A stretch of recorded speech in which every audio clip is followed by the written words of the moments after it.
be super great if I actually unmuted myself, wouldn't it? Hello friends and bees and friends who are also bees. Welcome to this week's Indie Thursday. This week we are continuing with Higurashi When They Cry, Chapter 2, Watanagashi. I don't know if we're going to be ending it this time around. We may do, we may not, we shall see. When we left off last week, two of our friends had gone missing. And where we pick up this week, I'm sure things will only get worse. Also, last week we had a really great scene where Mion basically completely flipped out and went into possessed/alternate Mion, and there was a really scary piece of artwork that has no word of a lie been haunting me for the last week. So let's hop straight into the gameplay. Hi Lynn! I just waved at my camera like I've got my face cam on. How are you? I hope you're doing well. I hope you are having a good day. Is my music not actually paused? Oh, thank goodness it has. Alright, let's hop straight into it. Yeah. I'm excited to see how things will go wrong this week, given how bad things have been going recently. Oh no, oh I'm sorry to hear that. I hope your delivery comes through quickly. I saw a ceiling I was familiar with. Though I was groggy from sleep, I did notice that I was in my futon, like I was every morning. Basically what happened last week is two of our friends went missing. We spent the night searching for them and came home and eventually passed out, and we couldn't find them anywhere. So that's the majority of the context that you need. I looked at my clock and, despite having turned in so late last night, I'd awoken at precisely the same moment I always did. Yeah! I'm so low on sleep, but I guess you really can get up at the same time every day. Absolutely not. Secrets of the human body never cease to amaze me. Because I don't have to wake up in order to get to work every morning, I've got into a really bad habit of sleeping in, just for like half an hour or an hour at most. And then I just make up whatever time I miss, like, you know, I just not take a lunch break, for example. And I, like, make up the time missed. But, I mean, this is with me keeping my normal alarms going. And I will lie in because I know I can, because I don't have to commute. It's a bad hobby, and I wish I habit rather, and I wish I didn't do it. If I went back to sleep like this, I would definitely not be waking up again. It is, yeah. It's like I'm doing the same amount of hours at work, and I very rarely work past 5 o'clock. I'll take a shorter lunch if I oversleep, the same way I do if I come in late or if I have to leave early. But it's the fact that when I do have to start commuting again, waking up like 7:30 to 8 in order to commute is going to be really difficult. I spurred myself on and slipped out of my futon. Mum asked me about last night at breakfast. Apparently we too had gotten a call asking if we knew where Rico and Stoko were, and Mum vaguely understood that something was happening. Something serious was happening, even worse. So then you were out late last night with all your friends looking for them?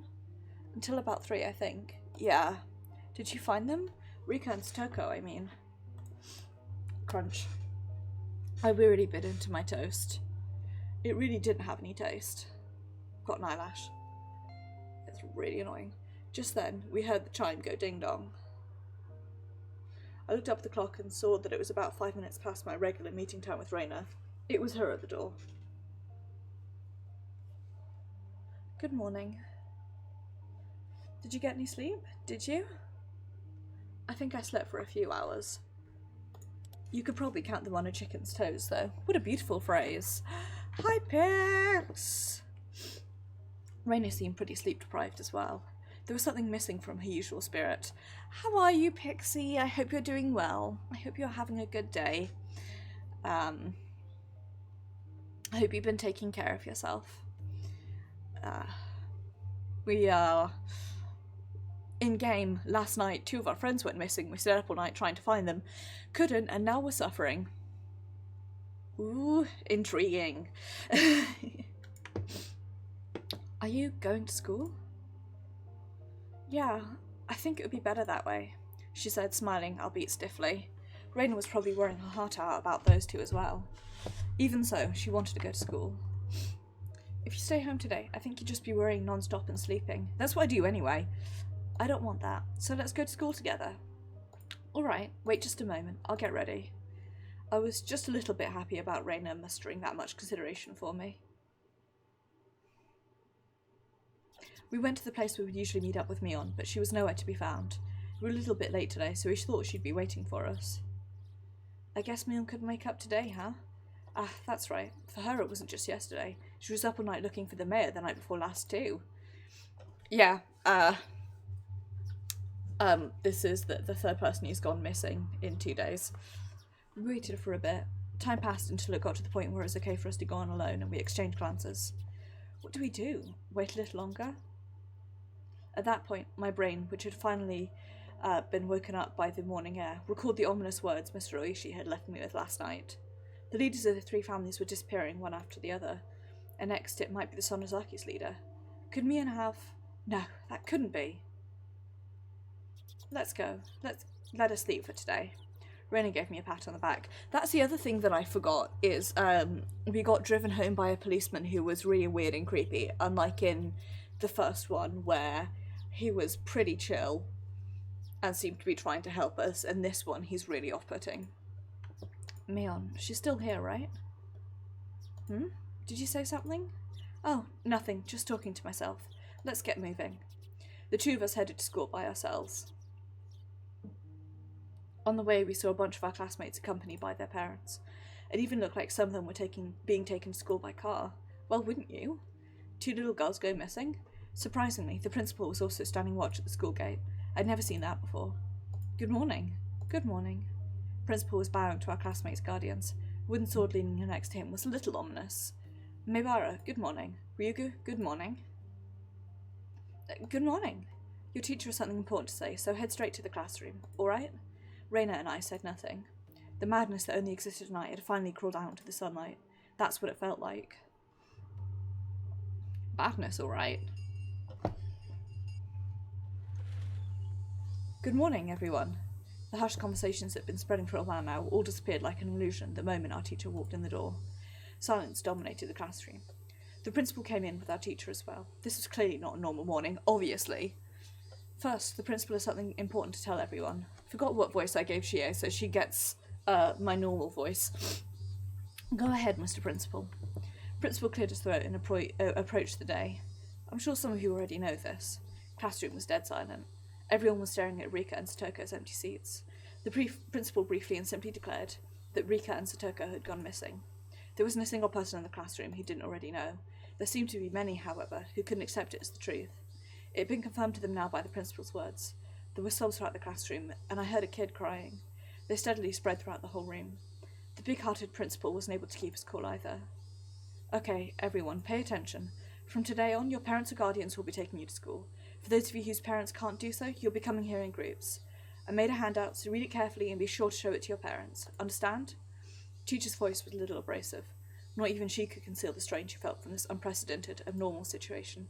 They should have just cancelled school today. However, Raina told me that the school was also like a nursery for the students whose parents both worked, so some of them wouldn't want school to be cancelled. Ah, sounds familiar, right? Also, probably some sort of sanctuary and a bit of familiar routine for people who get anxious, right? Looks at camera like I'm in the office attached to a vocational school. Well then, let's begin the lesson. Class president. She's absent, I see. Then whoever's on day duty, let me hear it. All rise. The feeling of wanting to maintain an everyday atmosphere, even if only in school, precisely because our lives had been messed up, was something I agreed with at this point.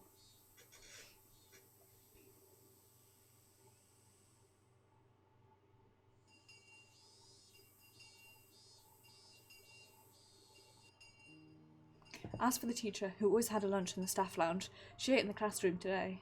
I had to laugh at a curry bento, which was just a rumour until now, but there was nobody to laugh with me. Raina brought her chair and lunch over to my seat. Today it was only the 2 of us. The fact that we didn't need to drag any other desks over was sad. I'm sleepy. Yeah, I don't feel like sleeping anymore though. In fact, I'm jealous of the people that could sleep at a time like this. They've got nerves of steel. You're right. I was sleepy this morning, but my drowsiness had dissipated after coming to school and constantly feeling the incredible tension. Raina's bento box didn't have its usual lustre. That was to be expected. Raina was up for a long time last night too. She wouldn't have had time to make her lunch beforehand, since it's not like she would have gotten up early this morning. Grab anything you want. Go ahead, you can admit that my bento is better today. Okay then, I'll have some. Wow, a chico roll with Priya and cheese? That's interesting. I don't know what 3 of those words are. And I will leave you to guess what the third one is.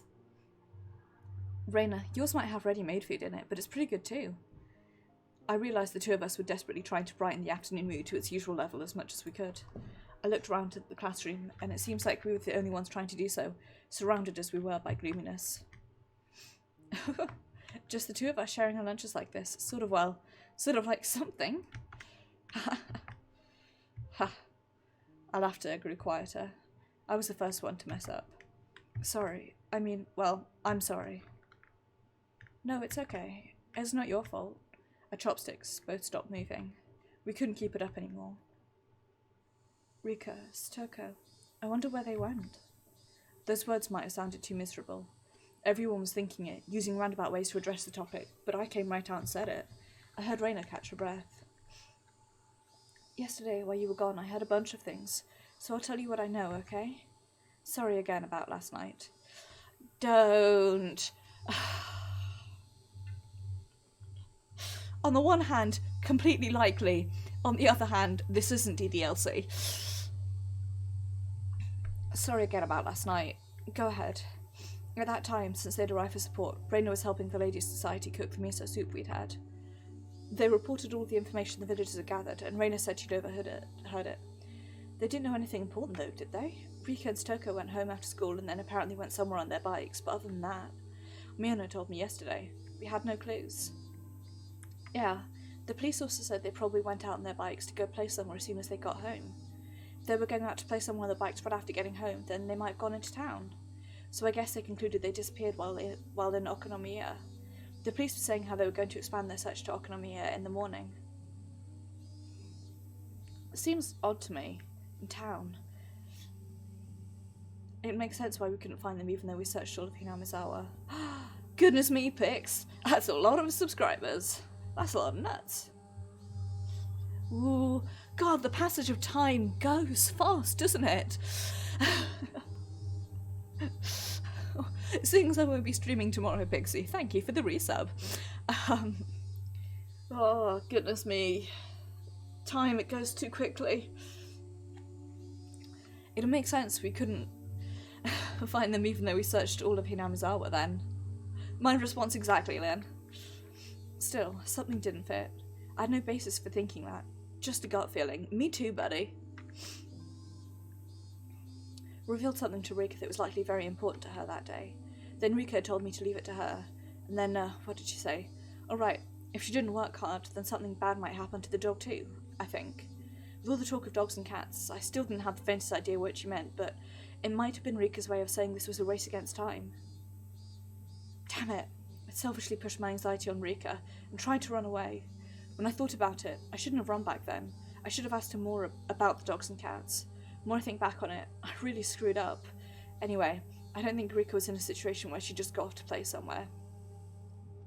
It is very appreciated, Pixie. Trust me, it is really, really appreciated.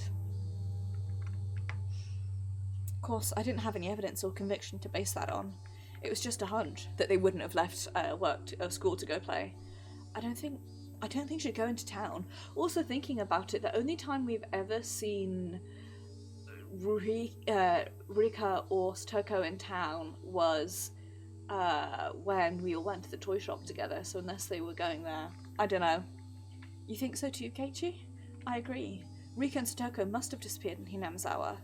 I looked back at Raina, startled. Could hear the conviction in those words. It doesn't sound like it because my Raina voice is terrible, but without replying to my gaze, she took her bento box and went to the hallway. I'm going to go rinse this out. She timed that in a way that broke off the conversation. Suddenly, I got the feeling that the next thing she had to say would be hard to say aloud in the classroom. I hurriedly grabbed my bento box and followed her. Raina didn't go to the kitchenette, but rather to the water fountains out back, where students seldom went. Last time we were here it was a bad time. The water flowed down onto our bento boxes. During that time, Reina didn't say a word. Then after making sure there were no other students around, she finally opened her mouth to speak. The whole thing about Rika and Satoko going to town and play, then disappearing, that didn't make sense for some reason, so I decided to investigate a little bit myself. Who did you ask? What did you ask them about? I asked the Ladies' Society all kinds of things.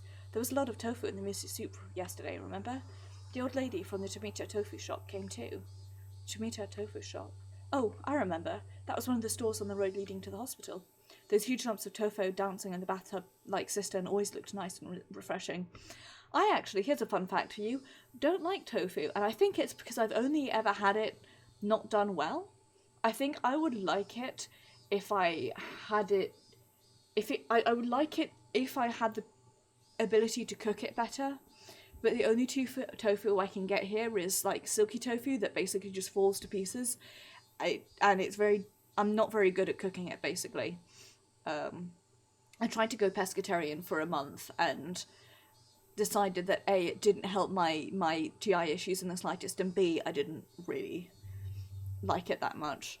I probably could go pescatarian were it not for my love of processed meat. I love salami and chorizo so much. If it weren't for that, I would happily go pescatarian. I'm just not a tofu fan, so I'd be eating mostly different types of fish and seafood. That's just a fun fact for you about my inability to digest foods.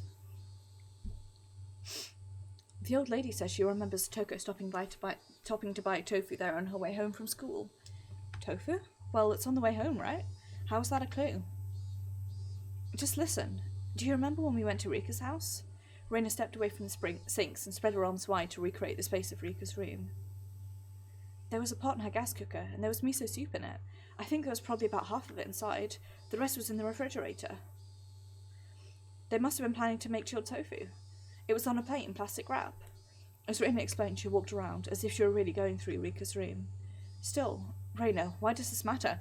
Obviously because they came home and made food. Keiichi, when you make miso, you put the tofu in last. That means that Rika or Satoko, whoever was cooking, was standing there making it right up until right before dinner time. We know it was Rika, right? Satoko can't cook. Right up until dinner time? Wasn't everyone saying that their bikes weren't around, so they must have gone somewhere to play by their hiccups? I just had dinner, sorry. The trash in the countertop bin was put in there really awkwardly too. Rika makes most of their food and lunches, but occasionally Satoko does too. Satoko was cooking that night. So that means that Satoko, at least, didn't go somewhere to play.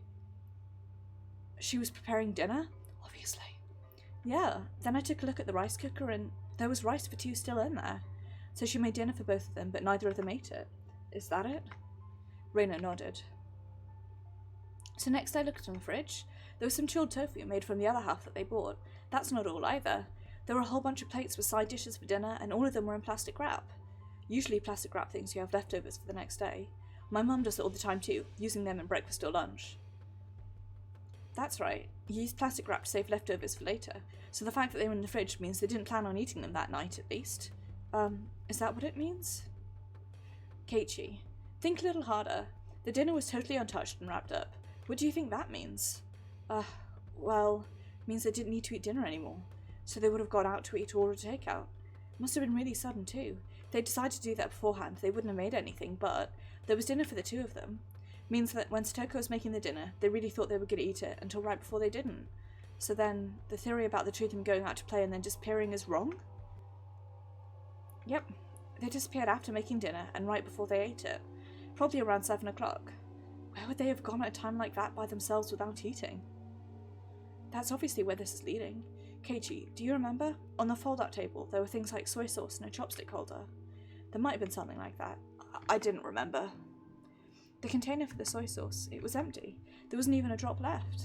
Chilled tofu wouldn't taste good without it, so I looked under the sink for the large bottle of soy sauce they have. You sure know a lot about where they keep stuff. I've been to Rika's house and cooked for them before.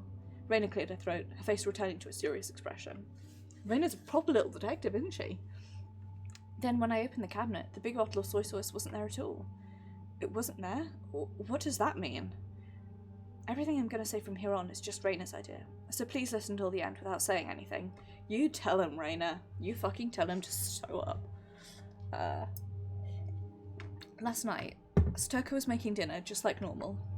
Rika usually watched TV until the food was ready, so she was probably lying down watching a variety show or something. Stoko put the tofu in the miso soup, and right when dinner was about to be ready, she noticed they were out of soy sauce. So Rika, who had nothing to do, bought the big bottle of soy sauce to a neighbour's house to borrow theirs. Oh, I thought they would have gone out maybe to get some, but I don't really know my neighbours that well. Would people be willing to just give us soy sauce? It's Rika, of course they would. Yeah, it's not all that uncommon in Hinamazawa. Also, it's Rika. So Rika rode her bike out to get some soy sauce. No matter how long Stoko waited though, Rika didn't come back. So then Stoko called up to the house where Rika was going. Would Rika happen to be imposing on you? Something like that. Much too polite for Stoko. Then the other person must have replied with something like this. We have plenty of food here, so you should come too, Stoko. Rika's already eaten. I think that's how they called her out there. Stoko called Rika a few names in private and wrapped up the dinner she'd made for them. Put it in the fridge so she could use it for breakfast and lunch the next day. And then Stoko got on her bike too and headed for the house where Rika was.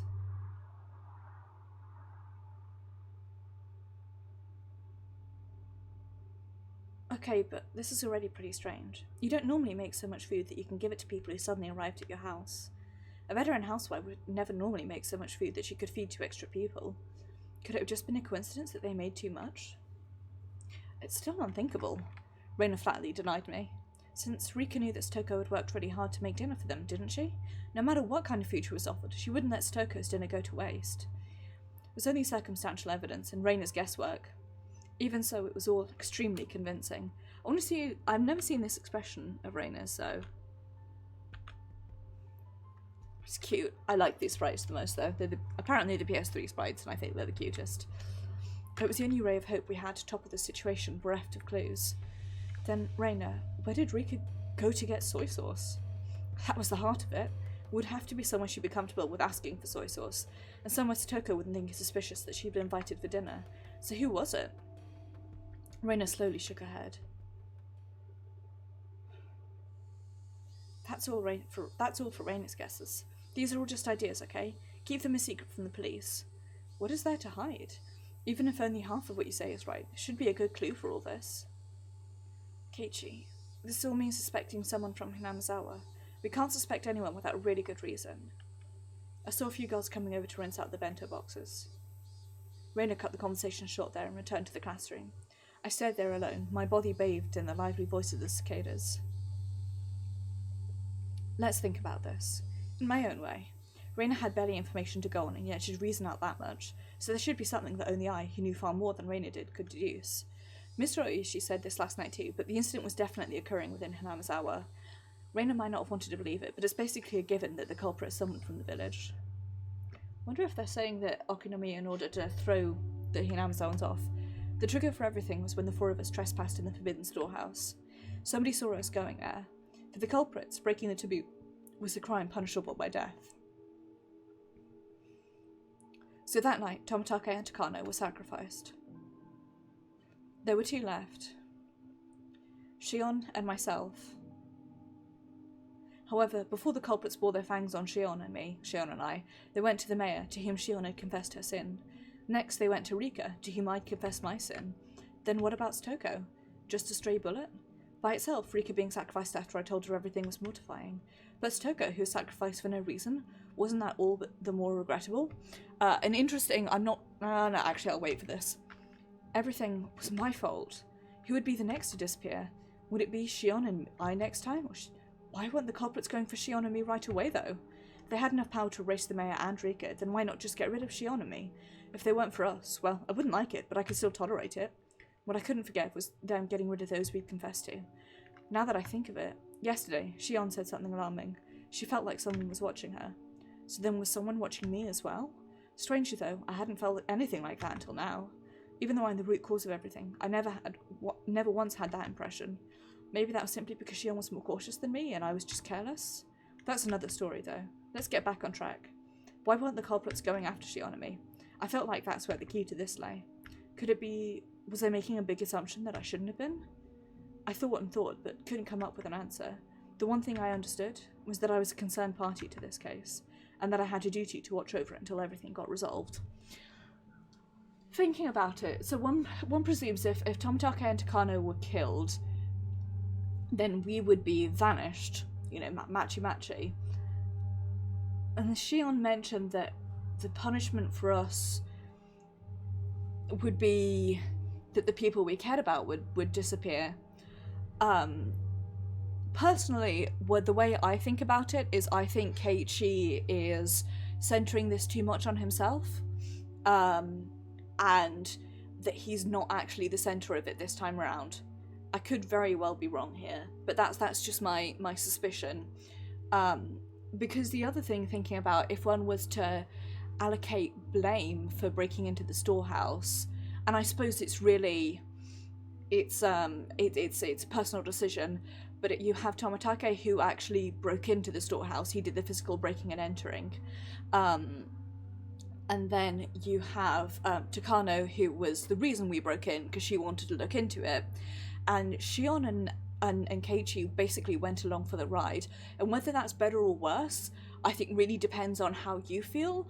I personally would think it is better, because they didn't have any direct action. They weren't the cause behind it or the physical means for it. And what we got from one of the tips was that Rika and the mayor possibly were being punished because Rika, as the only person left who can look after the shrine, she was struggling with the gated doors that they had before, so she asked them to put a padlock on, which is easily breakable into, and the mayor was the one who assented to it, so they're being punished because Rika asked for the padlock and the mayor agreed to it. Again, it feels odd to punish them when they're even more accidental to it than we are. And then of course there's Satoko. The thing which I don't know if Keiichi's going to mention this as a little flashback, but in our in the possessed Mion conversation, she mentioned that Satoko was cursed and that the people around her, the ones who were disappearing and dying, because it was her parents were pro the dam project, and one of them died, the other one disappeared. Then she and her brother went to live with their aunt, who was murdered the same year that her brother disappeared, and now her roommate Rika has disappeared, which leads to the question who associated with her is going to be murdered this time, because she doesn't seem to be particularly close to Tomitake or Takano, except for as that they are just they're people, they seem to know each other, but they're definitely, Takano was the nurse, so one presumes she would have known a lot of people, but it's not like they were friends, which I guess would be us. I think realistically it would probably actually be Mion, assuming Mion's not involved as one of the murderers, but she has the potential to be a victim, because she's probably closest to Satoko, except she was the one who was saying Satoko was cursed, so then you think maybe it's Reina. I don't know. I'm just ballparking all this stuff out loud. It seems to be there's two separate things going on. There's the punishment for breaking into the storehouse, and then there's also the separate story of Satoko. And I really can't remember enough about I've never played the games before, I've only read the manga. I really can't remember enough about the manga to remember much about Satoko's story. So that's been my little spiel. Let's get back to the game, huh? Only thing I understood was that I was a concerned party to this case and I had a duty to watch over it until everything got resolved.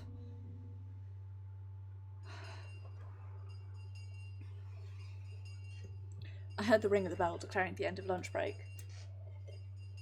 Would somebody else disappear tonight? It's John. Thank you for the host, Hakun. It is very much appreciated. Oh yeah, just in general, I mean, there are some strong Tannis vibes. I just bring Tannis everything that goes wrong in my life. Scold myself with a pot because I can't pour water out of a pot properly. Damn it, Tannis. Cursed again.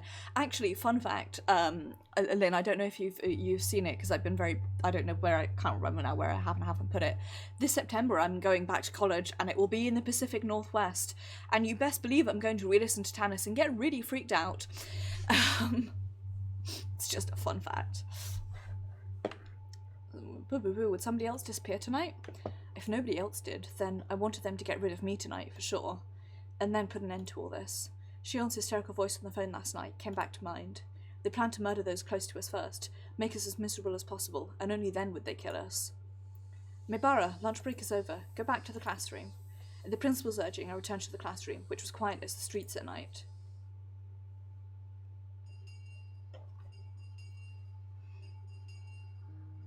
I know, right? I'm very excited. It'll be a good change, but at the same time, most of what I know about the Pacific Northwest is Tannis and the Black Tapes, and actually all the time I've spent in Oregon has been in Southern Oregon. So,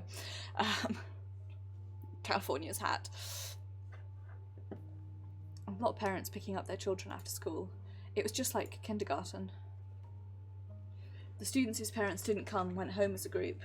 We left school with everyone else, following the assigned route. Even while leaving, nobody said anything funny. They all looked like exhausted mountaineers silently marching through the mountains.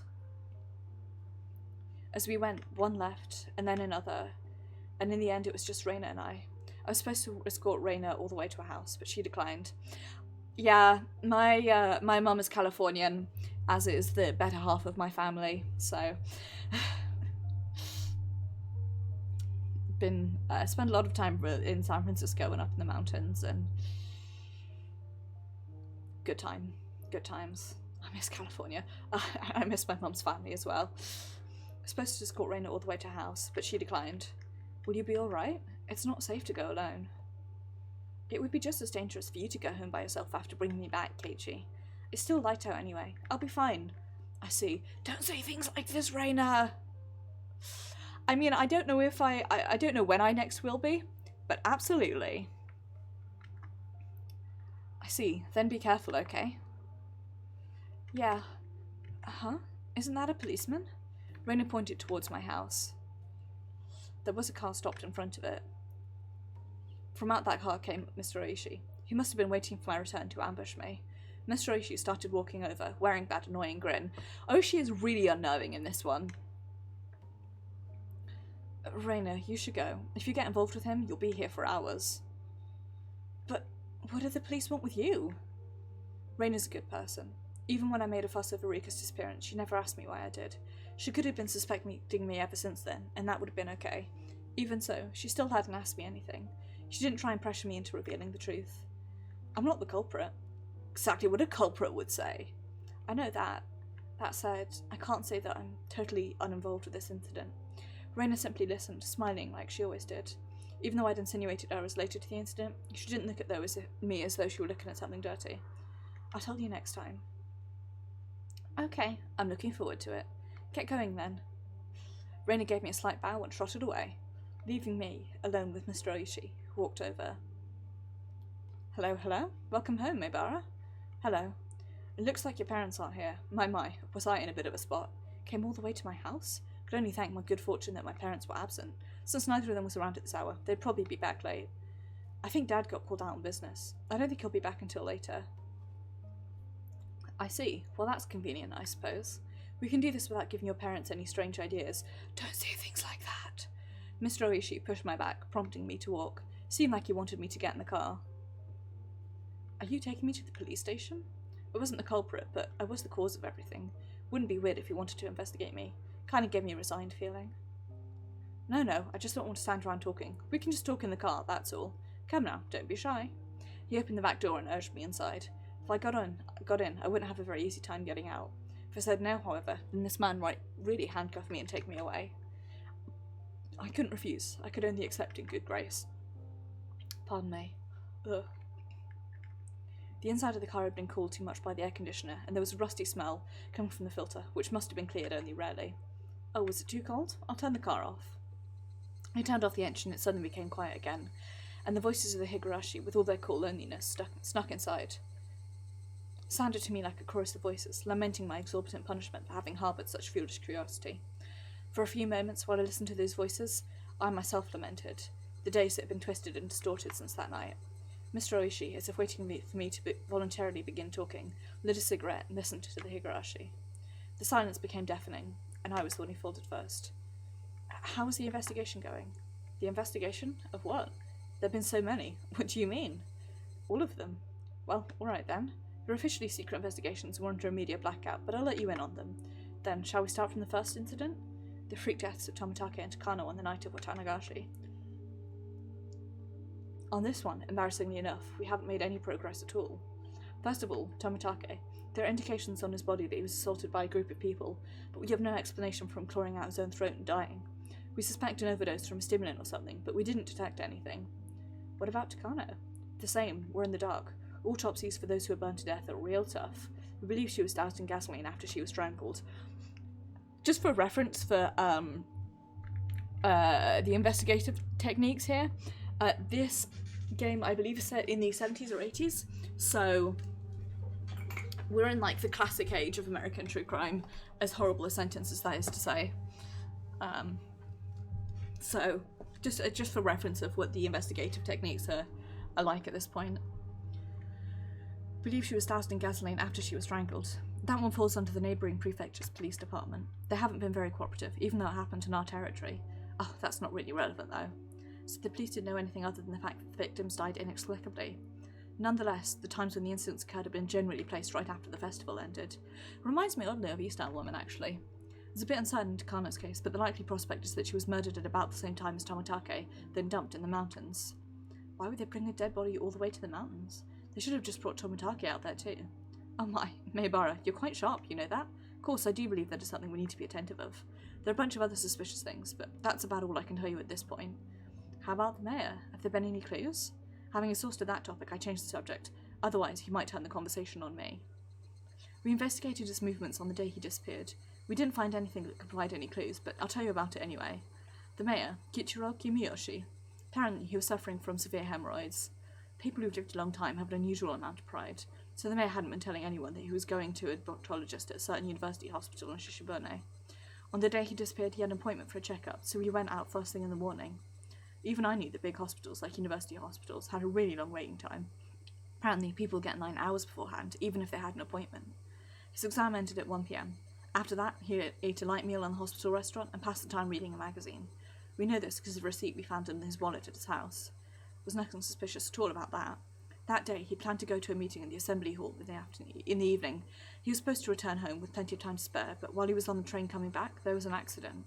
Seems it delayed him a bit, and he only got back to his house right before the meeting was scheduled to start. His family witnessed a very hectic mayor leaving to go to the assembly hall at the shrine. What was the meeting about? He disappeared on his way back home, right?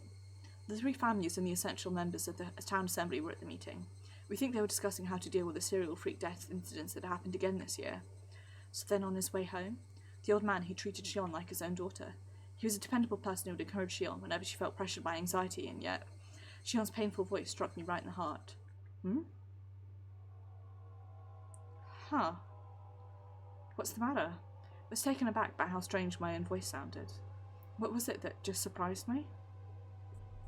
I squeezed my head with my hands to try and drag back out what I'd only realised for a split second. I worked it out. Remember, Keiichi Maebara, you just realised something. Something important. It has to do with timings. The night of Watanagashi. That was when everything started. That night, Takano and Tomitake died. The next morning, word of the incident had spread throughout Hinamizawa. They planned to talk about it during the evening meeting. The mayor, however, had an appointment at the hospital, and as planned, he went there without telling his family. He got a checkup at the hospital, ate something. Note how that's the same image as in the cafe. And there was an unexpected delay on his train ride back. When you returned, the meeting was already about to start. The mayor changed clothes, got on his bicycle, and hurried to the assembly hall at the shrine as fast as he could. From when he heard about the incident on the night of Watanagashi until when he showed up at the assembly hall, everything he was doing that day was done in secret. During that time, nobody found out that You went to the hospital alone. Ate alone. And you got on the train alone. All men had absolutely no contact with anyone else. And this is pre-cell phones. You couldn't have even called him on the phone. Okay, but what does that mean, Keiichi Maebara? Why does that matter, Keiichi Maebara? Ah.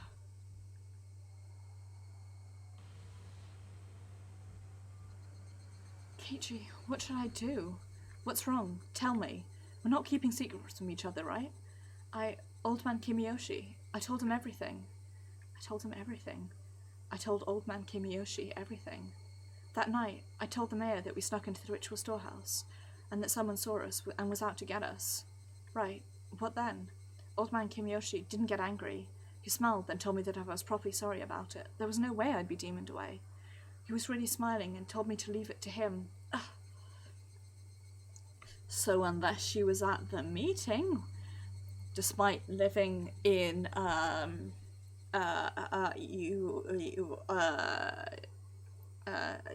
forgotten the name of the town, but despite not living in Hinamizawa and not being part of the main family, sweat burst out of my body like bullets.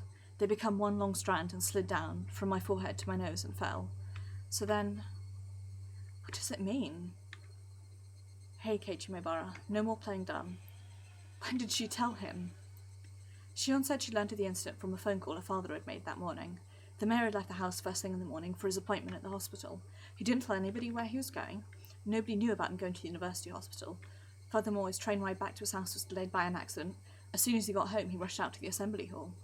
Then the meeting at the assembly hall began, and continued until it was dark out. Then everyone left. Nobody saw him after the meeting was over. He just disappeared. Which meant,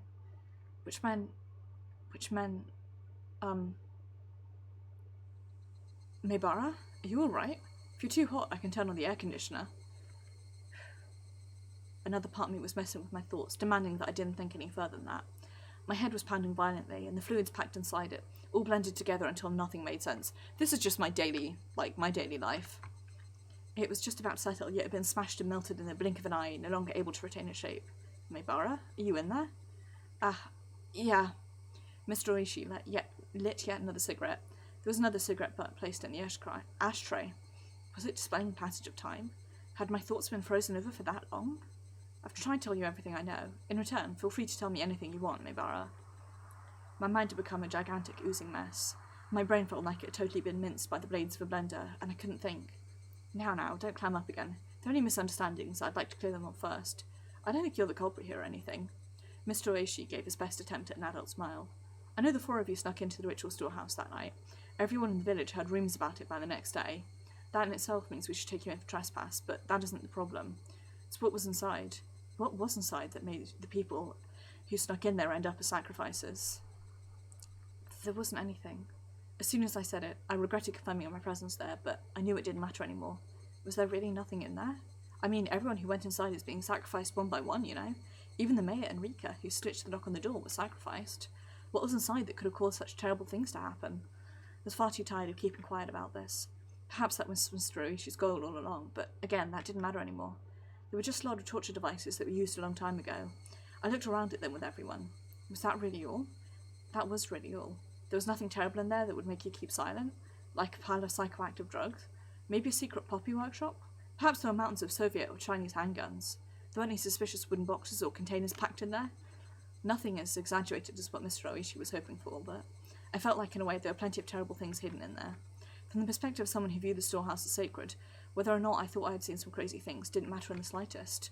The four of us broke the taboo. Punish us. That should have been what happened. We put in a request for a search warrant, thinking there might have been some secrets hidden in that storehouse. It's been the sabotage of the century. They said it would be an insult to religious figures, and something about the right to free religion in the Constitution. Jeez. That's why I really didn't have any other recourse but to ask you, since you went in there. There really was just old, rusty, tusty torture equipment. Nothing else stood out. Then Tomitake and Takano were only killed as punishment for having broken the taboo? Didn't have an answer for the only part. I suppose I won't bother hiding it anymore. You're the only one to escape harm so far. Everyone but you has disappeared, and yet you alone are safe. What's the difference between you and them will protect you, but bring harm to the others? That's what I want to know. Something wrong with what Mr. Oshii was saying. You alone. You alone. What? Wait a second. What do you mean by you alone? I'm saying that you alone have been left alive, right? Out of the 4 people who tiptoed into the storehouse with ritual implements, I mean. Only one left alive? Hold on. Shion was still... Jiro Tomitake and Miyoto Kano died that night, and Shion Sonozaki disappeared the next day. Only you are still safe and sound at this point. Why only you? I'm saying that's what I want to know. Shion disappeared? That's impossible. I unintentionally raised my voice, but I didn't care about that. Tomitake died, Takano died, and Shion disappeared? Why did she disappear? What is this guy talking about? Oh, well now, I thought you were long since aware of this. This is the first I've heard of it. Shion disappeared? When? Well, going back a bit, she disappeared the day after Watanagashi. Going back a bit? Stop saying stuff I don't understand. Shion Sonozaki spends the night at a relative's house, depending on her mood any given day, so no one thought much of not knowing where she was. She frequently takes days off from school, too. Teacher's been pretty troubled by it. I didn't ask about any of that. I'm asking you when Shion disappeared. I told you, it was the day after Watanagashi. The fluids in my body all reversed direction. I lost my sense of balance, and everything I could see started to warp and twist out of shape. Simply couldn't endure it.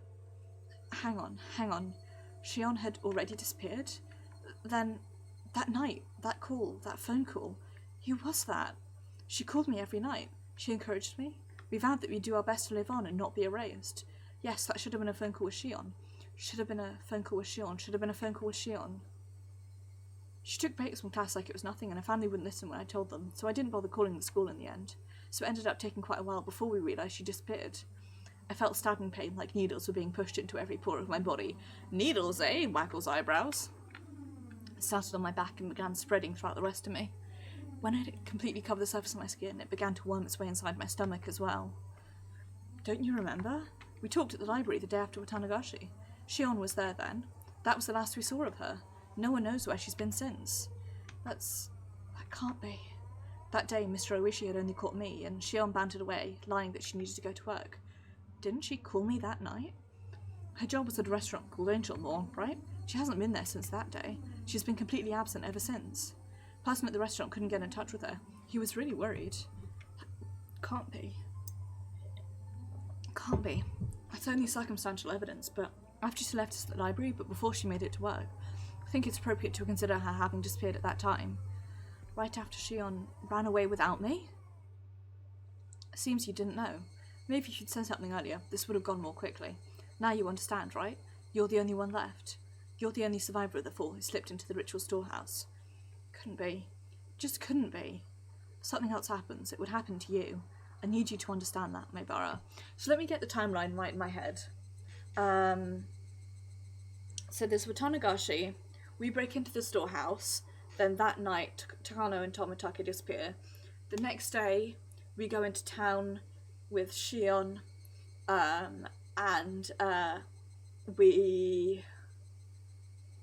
Yes, the next day we go to town with Shion. Then she disappears. That night, the mayor disappears. Then she inverted commas, she calls us the next day. That night, Rika and Satoko disappear, and then today. So that makes 2 deaths and 3 disappearances, which means we'll be the 3rd death, I guess. It can't be. She had already disappeared? Couldn't be. It couldn't be. I talked to her the day before yesterday. I talked to her last night. She was going to call me again today. That was Shion on the phone. Shion on the phone. It was from Shion. From Shion. Shion has long since disappeared. Next will be you. Then who was on the phone these past nights? Who was on the phone those past nights? Who was on the phone those past nights? It can't be. I'm really enjoying this game's use of repetition like that to instantly throw you into a nervedness, because without fail, it makes me think of Reina's I'm sorry, which was one of, for me, the scariest points of Onikakushi. was Raina standing outside our house in the rain apologising. Rain, haha. And I really like that the way the scripting is using its... Who was that on the phone? Who was that on the phone? Who was that on the phone? But it's that repetition of... That trickle on. And the repetition in general, there's been a few of those where instantly you just go straight back to, hey, the first time this happened. It was a really scary scene. Upstairs says, thump thump. Ah, good old trickle on her. Veni Vidi Vici and all that. Or Wainy Weedy Weechy. Depending on whether or not you feel like arguing over Latin pronunciation. I lay down on the couch couch and stayed there dazed for a while. My mind was completely blank. I couldn't think of about anything for more than a few seconds. There was a note in my house saying that Mum and Dad would be home late and I should have some ramen or something for dinner. Could make it whenever I got hungry, but I had no appetite, so I just stared blankly at the ceiling without eating anything. The hands of the clock were already pointing at 10. Would I get another phone call like that today? Even though Shion had already disappeared. Would she still call me? Where were they calling from, and who were they? The more I thought about it, the more I started to tremble. I even thought about just disconnecting the phone line. If I'd been thinking a little less logically, I really would have done it too. Oh, hold on, Keiichi Maebara. Mr. Oishi admitted it himself, didn't he? That Shion went missing a lot? Couldn't she have just gone to relatives that Mr. Oishi didn't know about and had been there ever since? Shion and I were both being targeted by somebody, so it wouldn't be strange to think she went somewhere she usually didn't in order to hide. That must have been why Mr. Oishi couldn't locate her, and why he labelled her a disappearance. Yeah, that had to be it. Shion hadn't disappeared at all. Then my right hand moved of its own volition and slapped me on the cheek. Its cold sting let me calm down a little. I wonder, just, in terms of numbers, what is it like the majority of people who disappear are actually runaways, or the majority of people who disappear turn out to be disappearances, either like kidnapping or killed or etc. I'd like to know the numbers, because I always feel like it would be that it's, you know, it's rarely that somebody's just run away, but I don't know is the answer. I'm just thinking, like, in terms of likelihood, what's the likelihood that she would have voluntarily disappeared in order to hide versus she being kidnapped? Don't just convince yourself of the most convenient possibility, Keiichi Maebara. I knew I didn't want to admit she disappeared.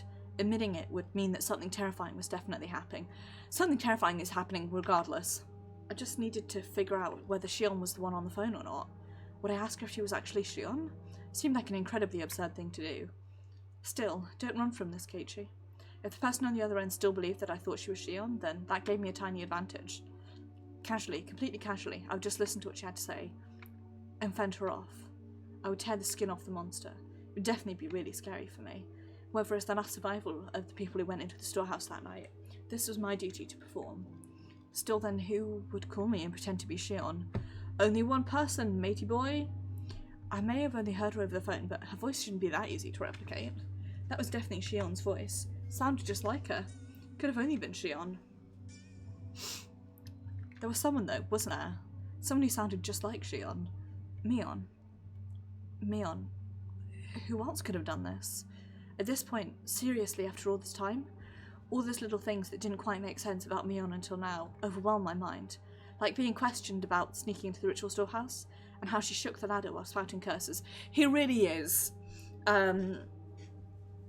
Like Keiichi has chronic dumbass syndrome, and we should all be very sympathetic towards his inability to make simple logical leaps while in vastly stressful situations. And I don't mean that sarcastically. He really is. Again, it's a narrative device. It's a narrative device of lay out the answers as Keiichi works them out very simply in order to confirm that the player understands it too. But at the same time, if it's stuff that you remember or stuff that you've already worked out, it feels a bit like, come on, hurry up and make the guess. Who else? Who else could have... Why though? Why would Mion... I thought back to the things about the Sonozaki family that I'd heard from Mr. Oishi and Shion. Mion was always entangled in the incidents, in a position where she was omnipotent. Some of that information included things that Shion had told me after she disappeared. I madly scratched at my head. Courage. Give me the courage. Just a little bit of courage to pick up the phone. I know it'll ring tonight. It'd be so easy to run away. That, though, would be the same as making it easy for them to erase me. I cannot run. I must stand up and face it. After all, the next sacrifice would definitely be me. I was sure Shion would use tricky words to try and trap me. Be careful. Be careful. I'm scared, I'm scared, I'm scared. I don't want to do this, I don't want to do this, I don't want to do this, I don't want to do this. At that point, it rang. The phone rang, and I didn't know where the call was coming from. The call was coming from inside the house. Shion had disappeared. Disappeared a long time ago. Disappeared the night of Watanagashi. Yet, until today, she had been calling me like nothing had happened. Now again, tonight. The people that disappeared, corpses simply haven't been found. I really didn't think they were alive. So if it really was Shion on the other end, then did that mean she was calling me from another world? Of course that couldn't be. A living being was calling me, pretending to be Shion. Shion was long gone, and yet, as though she were alive and well, the phone continued its incessant ringing. I didn't want to pick up if I didn't have to. I just concluded, though, that not doing so wouldn't solve anything. Then what would I do after I'd answered it? Would I immediately declare she wasn't Shion and ask who she was? Alternatively, would I pretend I was still fooled and try to grab her by the tail? That would probably be the safest thing to do. What I was most afraid of was what the person on the phone would do when she realised I knew she wasn't Shion. However, as long as I continued to let her think I was fooled, she wouldn't do anything extreme, right? If I just make sure to be careful, that should be the safest option. I made up my mind. I'll answer the phone. Once I'll do that, I'll talk to her as if nothing happened. That wasn't all I'd do this time, though. I'd scope her out. Who was she? What was she thinking? And what was she after? Why was she doing this? Was she really the one who killed Tomitake and Takano? What happened to the mayor? What happened to Rika and Satoko? I reached out for the receiver, my arm trembling. There were too many things I wanted to know, too many things I wanted to ask. I should start by picking up the phone. Pick up, Keiichi. I was scared. That's the dialogue that I skipped over by accident. Pick it up, Keiichi. Hello? Oh, how relieved I would have been if it hadn't been a call from Shion. Ah, Keiichi, it's me. It's Shion. My momentary, convenient, and above all fleeting prediction was ripped into 1,000 pieces. I couldn't help shaking at this point. Get ready for this. You took a long time to pick up. I thought you weren't home and I was about to hang up. Sorry, I was just in the bath. Did your family not pick up for you? Could your parents be out right now, Keiichi? I failed. I let her in on a fatal piece of information, that I was currently the only one at my house. Well, no, they're not really... Anyway, have you heard about Rika and Satoko? No. What happened after that? Were they found? No, they weren't found. Keiichi, please don't lose hope. If Mr. Oishi hadn't let me know, then I might have allowed myself to shed a tear or two at Shion's considerate words. Instead, now that it come to this, I couldn't take her words at face value. The person on the other end of the receiver, the more perfect Shion they were, the more my blood curdled in fear. Rika and Satoko, they were kidnapped, weren't they? Yes, I don't think there's much doubt. Just how cruel and grave a meaning do those words hold? Their weight astonished me, and then a moment later I was overcome with numbness and felt like I'd pass out. I'd asked if Rika and Satoko had been kidnapped. Shion, in turn, had answered that there wasn't much doubt. The cruel meaning behind her words. Rika and Satoko were... No, I mean, I'm sorry. About the mayor. What do you think happened after he was kidnapped? Do you think he's still alive? What happened to Rika and Satoko after they were kidnapped? That's what I wanted to ask, but I frequently caught myself. Frantically. What if she'd given that question a terrifying response in such a way to sound like it had nothing to do with her? I was scared of that, so I immediately brought up the mayor. That said, however much I talked about the mayor, I think he was killed.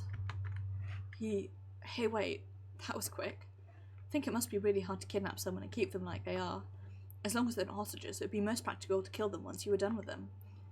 The world started to bend so much, I almost lost my balance. Scenery in my eyes whirled around and around like the hands of a clock, tried to swallow me whole from below. I frantically put a hand on the wall to support myself. A moment later, severe nausea welled up within me. How was she saying such things so lightly? Kill them so readily. Ooh, good music. I mean, what's a human life or two anyway? It's a horrible thing, but I think that's probably what happened. If the mayor was killed, then did that mean the same had happened to Rika and Satoko? No, that couldn't. They weren't some random old man. It was Rika. It was the Toko. They couldn't kill them so readily. Probably better to think that Rika and Toko ended up the same way. Ah! Those were the words I wanted to hear the least, and I fought them back with a scream of my own, even though it wouldn't change anything. Still, I still couldn't help but scream. This time the tears flowed. I'd been confronted with the most horrific outcome that I'd been trying to avoid considering ever since last night, and I cried. There was no longer any doubt that it was my fault. I killed them.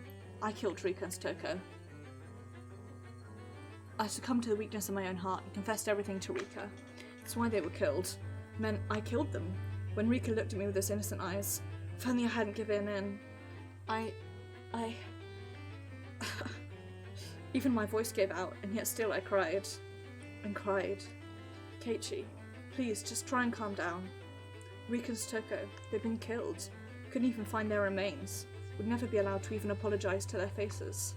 That was to be my punishment, then how brutal a punishment it was. I think Shion tried to comfort me, but I didn't hear any of it. What are you going to gain by doing that? They're definitely going to target you and me next. Please, I'm asking you, get a hold of yourself. Please. Please. Shion was shouting, imploring me with a voice that sounded like tears were in her eyes. However, I was coming to hate the sound of that voice more and more. The Shion killed them. I'd no doubts that this person killed them. Why? Why? Why? Why kidnap someone and then kill them? Screw curses. Are people's lives really that cheap? Erasing them and killing them without a second thought like this? You're right. You're absolutely right. It would take a demon. I felt like crushing the receiver in my hand. How long did this person plan on acting like it was someone else's problem? There was magma in the pit of my stomach, and it felt like it was going to erupt at any moment. Hey Shion, please tell me, why did Hinamazawa start needing someone to die in the night of Watanagashi? That's what I'd like to know. The fighting over the dam project is already over and done with. Haven't enough people been cursed already? Why is it? Why? If there's a reason, then say it, now. I was incoherent at this point. My emotions had broken through the dam inside of me, rushing forth, and I couldn't stop them. These were not simple questions. This was an interrogation. Shion herself hadn't realised it yet. It was just too funny. So funny that I couldn't stop crying. I understand how you feel, Keiichi. I really do. The dam wars ended a long time ago, yet murders and disappearances keep happening every year under the guise of Oyashiro-sama's curse. Why? Why is it happening? Some of them had nothing to do with this, and some of them didn't deserve to be cursed, so why? Why? That's what I'm asking you. I want to know that as much as anyone. Both our ragged breaths could be heard over the phone. Listen, Oyashiro-sama's curse never existed. It's too unrealistic. Just like you said, someone in the village is using the grand name of Oyashiro-sama's curse as a justification for continuing these murders and disappearances every Watanagashi. They were cunning. They'd been using the curse as a convenient tool and made a system where they'd get rid of 2 enemies in the village every year. And this year that system killed Takano and Tomitake. Then why wasn't that enough? Why did the mayor and Rika and Stoko have to get killed too? I don't give a shit about the past. The only thing I care about is why Rika and Stoko needed to be killed. Why is that? I didn't say a word to Stoko, you know? Why even her? Why? A silence fell between us. Shion didn't answer for a while. Keiichi, please stop being mean. A sob. Was Shion crying? I don't have any idea what's going on either. Everything changed when we went to the ritual storehouse that night.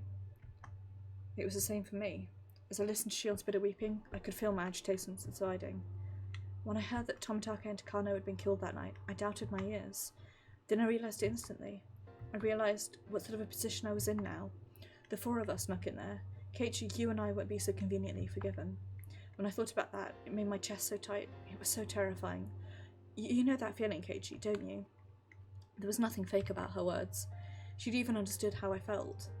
That's why I confessed everything to old man Kiyoshi. All of us entered the forbidden storehouse. It was just a little bit of fun. We knew we shouldn't have done it, but it really had just been for fun. It was only a bit of exploration, that was all. Takano and Tomitake, who went in with us, were killed shortly afterwards. They met such miserable ends. Since that day, I've been living in fear of when I would be attacked. There was nobody except old man Kiyoshi who would help me. So I asked him to save me. Old man Kiyoshi, he wasn't mad. He smiled and said, "If you're really sorry, Shion, then you'd never be demoned away." He really did smile at me, and told me to leave it to him. Also, here's a fun thing that I noticed. Shion and Mion both made the same comment about Kimiyoshi basically acting like a granddad to them. Just a fun fact. Shion cried bitterly, recalling the beloved Mayor's death, with such a sad voice that none who heard it could be prevented from twisting their hearts.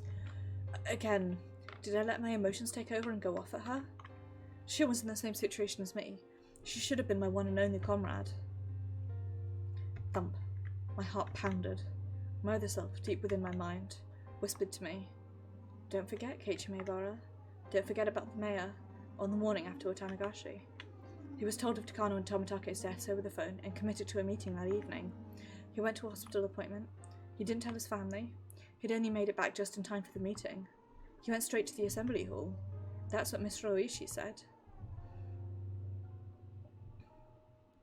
When did you let the mayor know? Huh? I'm sorry, Shion. It must seem like I'm kicking you while you're down, but Shion, you told him, right? You told old man Kimiyoshi, the mayor? Yes. When did you let him know? Begin to get scared of saying it out loud after hearing her sad voice. I wasn't saying it was contradictory, though. Besides, if there was a contradiction, then I wanted Shion to explain it. Did you know that the mayor had a severe case of hemorrhoids and had gone into hospital for treatment? Don't reveal your hand now, Keiichi! Keiichi? What does that have to... Please answer me. If you didn't know, then just say so. There was a momentary silence. Then after stammering a few times, she replied, I knew that he had hemorrhoids. It looked like sitting down was really hard for him. He was going to the hospital. You know which hospital, right? I'm sorry, I don't know that much, but... Keiichi, what does that have to do with... Shion didn't know what hospital the mayor went to. It meant it was impossible for her to have gone all the way to the hospital to confess everything. Since you don't know his destination, then she obviously couldn't have seen him on the train either. If there was any other chance for her to contact him, it would have been after he came to Hinamizawa. Train, however, had been delayed, and he only got back right before the meeting was about to start. He didn't have time. There wouldn't have been enough time for him to listen to Shion spill the beans. I want to ask you straight. Shion, when did you tell the mayor about everything? When and where? Your answer doesn't have to be precise, but please give me one. Keiichi, why are you asking that? A sob pierced into my ears. I was taken by the illusion that I was bullying her. Even so, I'll say it. If I'm wrong, then please correct me. Please prove to me that you're the real Shion. It was impossible. The day the mayor disappeared, from dawn until he vanished, there was no opportunity for you to contact him. That's... Mayor left first thing in the morning for his examination at the university hospital all by himself without telling anyone. Shion, you just said you don't know what hospital he went to, so you couldn't have contacted the mayor until he got back. Isn't that right? His train back was delayed by an accident, and he didn't return to his house until the meeting was about to start. So there was no time for you to have told him before the meeting started either. You dumbass Keiichi, don't reveal your hand like this! Keiichi doesn't watch enough true crime dramas to understand. I heard Shion repeating her weak sobs. That sort of voice automatically ripped into my heart. It was so painful for me to say it. Shion, did you go to the meeting too? Did you attend it and tell him there? If you didn't, then there wouldn't have been any time left. Mayor disappeared on his way home. Shion went to the meeting, didn't she? Did she or didn't she? The question was so simple to answer, but she didn't give me an immediate response. Actually, with the meeting night, you didn't even go to the part-time job you said you went to that day. I'll say it more directly. You haven't been seen since we were at the library together. Keiichi, Shion Sonozaki disappeared the day after Watanagashi. The other end fell silent as the grave. So quiet that it was like the phone cord had been cut. I couldn't sense anyone there. Mr. Oishi says you've been missing. Despite that, you've been calling me every night like this, haven't you? I can't fake sob, it's making me cough too much. Shion's sobs were torturing me. Still, I'm pretty sure I haven't said anything wrong. Please, Shion, if something I said was wrong, please say so. Shion, I'm begging you. Sob. Shion, there's no way you could have seen the mayor, but if you did see him, Shion never did have the chance to meet with the mayor on that day, then that meant... Then you saw him after the meeting. In other words, it could have only been right before he disappeared, or else afterwards. Huh? No.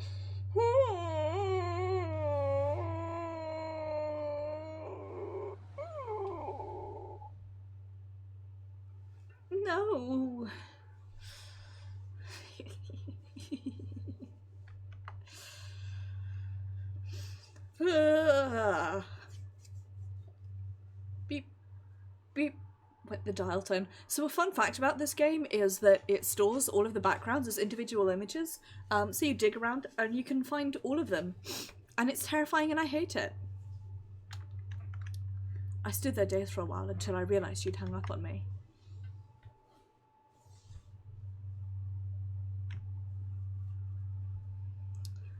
Unfucking happy about that. Lads, etc. Really unhappy about that, quite frankly.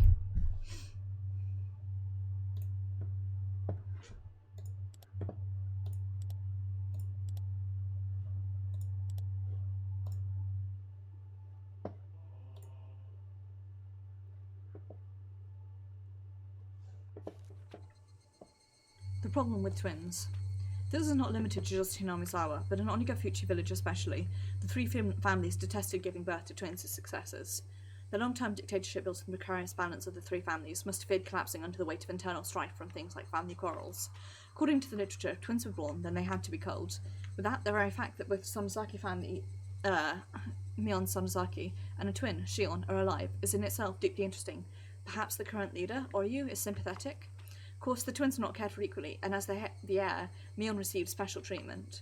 From what I've heard, despite the two of them looking exactly the same on the outside, the talent lies solely with Mion. My own observations of the two of them don't leave me with that impression.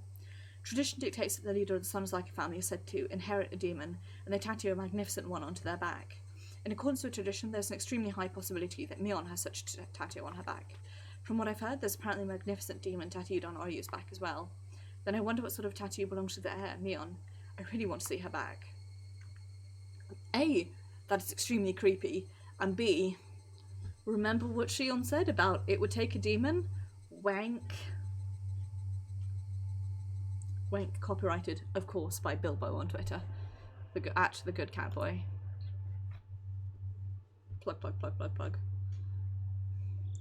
Reserve for the day. Suzu Mahjong Parlour. Clack, clack.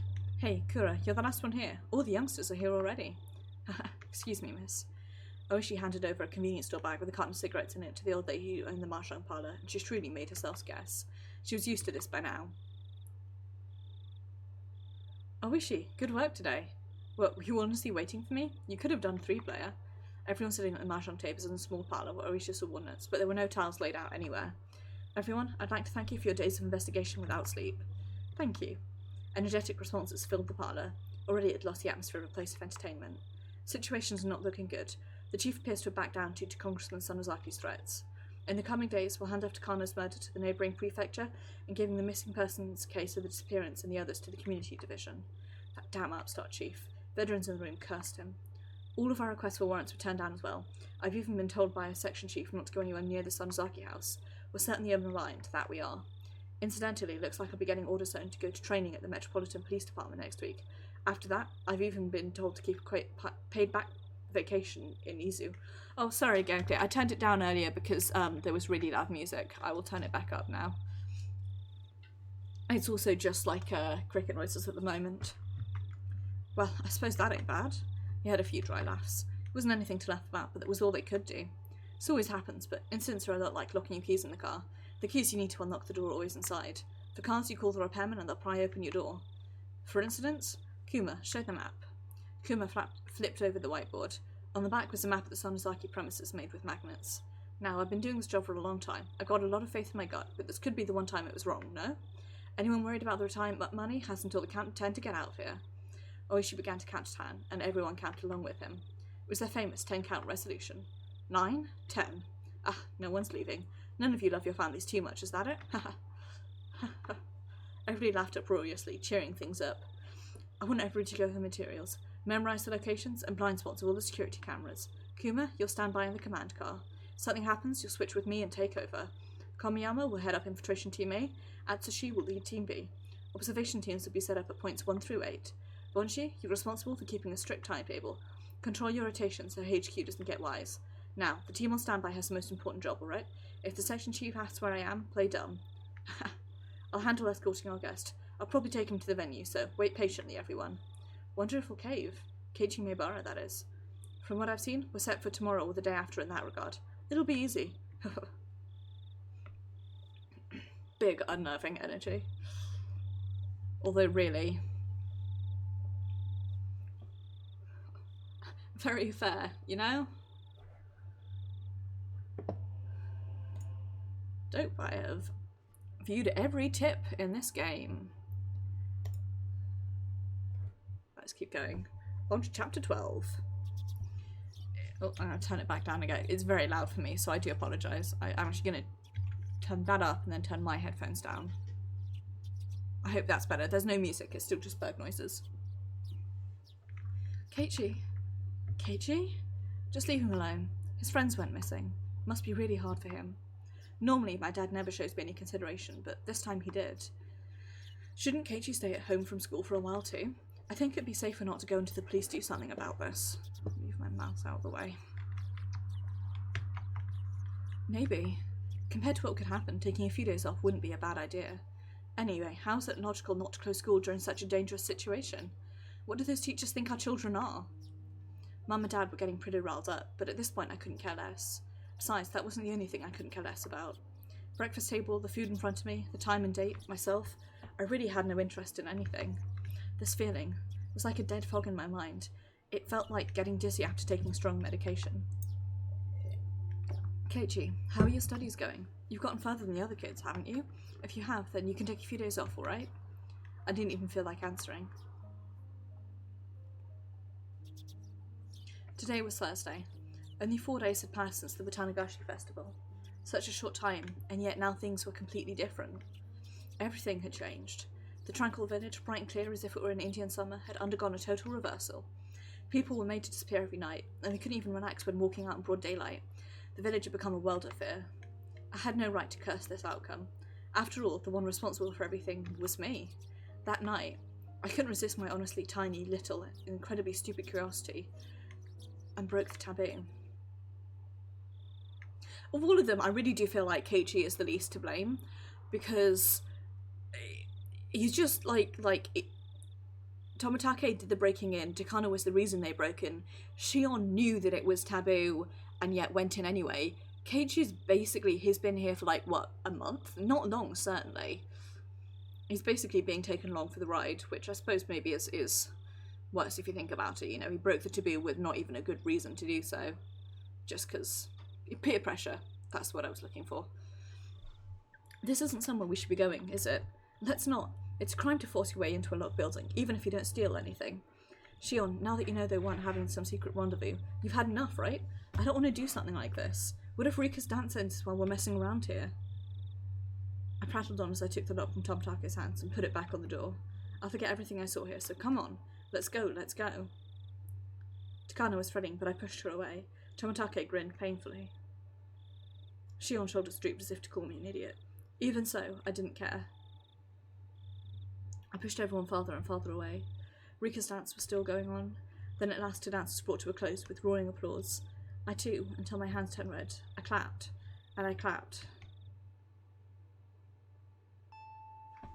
God, that scared the shit out of me. Ping bong. Isn't that Reina?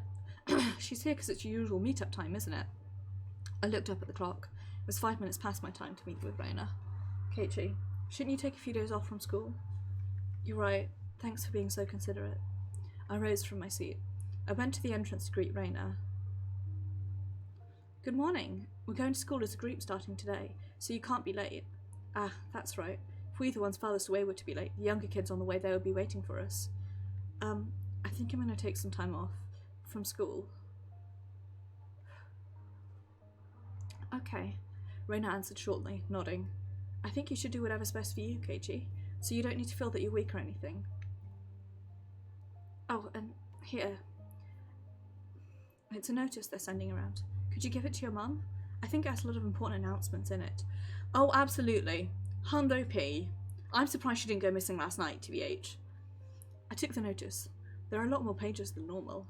The one on top announced the disappearance of the mayor, Rika, and Stoko, and that they wanted any information about them. It made my heart ache. The police are looking as best they can too. They'll find them for sure. Just be patient, okay? Reina said, smiling in an attempt to give me courage. Rather than that, though, her smile looked like it was because she herself wanted to believe They were safe. Reina, you're not gonna question me? Nope. Reina, you know, don't you? About that night, Do you mean... when you snuck into the ritual storehouse? Was speechless for a moment, but then I bit my lip, made up my mind and nodded a little. So it's all out in the open. Really, I shouldn't do bad things like that. Mion was really mad, so she was upset. Suppose she would have been. I don't think she was angry about you sneaking in there, though, as much as you hiding from her. Maybe, Keiichi, maybe you should have told her yourself and apologised. I should have told her myself and apologised. That troubled me. Just 1 week ago, I did something that I myself should apologise to Mion for. I'd hurt her badly. However, I hadn't realised that at all. Plus, with all the confusion that Shion's appearance had brought, I still hadn't been able to talk to Mion about it. Reina, you're right. I never realised anything until you tell me. That's alright, you're a teenage boy. Keiichi, hypothetically, if you'd admitted you'd done something wrong right away and apologised to Mion, I wonder if Rika and Stoko wouldn't have had to disappear. Couldn't answer right away. Couldn't admit to that. Wasn't Reina telling me right now, though, that I should have just admitted to my crime sooner? If I'd done that and apologised, would things not have gone in such a horrible direction? Reina's eyes were filled with kindness, but they weren't naive enough to forgive me for keeping silent, and they stared fixedly into my own. Yeah, you're right. If I'd admitted my crime sooner, then Rika and Satoko wouldn't have had to die or disappear. Ah! Smack! The palm of Reina's hand slapped me in the cheek. I stood there unmoving, my head still tilted in the direction I'd been hit. It didn't hurt at all. I don't think that anyone has scolded you, Keiichi, so I'll scold you in their place, okay? I pressed a hand to my cheek, now warm with embarrassment, and then quietly stared down at Reina's feet. Going somewhere you're not allowed to is a very bad thing to do. Do you understand that? Uh-huh. Answer me with a yes, Keiichi. Yes. Also, what's even worse, you didn't admit to having done something bad. You should never do anything bad in the first place, but not admitting to it or apologising for it is much, much worse. Yes, I was wrong. For a few moments, Reina stared at me silently and intently, as if gauging my remorse. Then finally, the tension in her face softened, and she smiled. Okay then, it's about time. I should be going. Alright. Be sure to give the notice to your mum, okay? Also, warn her not to go out to pass it on after it gets dark. I bent down to pick up the notice, which I dropped when she slapped me. The pages had come out of the clasp, and were now making a mess on the floor. I gathered them up one by one.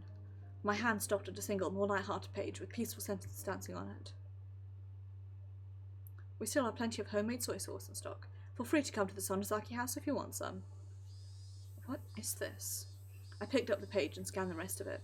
They were stockpiling high-quality soy sauce they got from faraway relatives in the Akita prefecture. They got in a big shipment recently. Yeah, I mean, I guessed it, but I didn't want to say anything, in case I was wrong.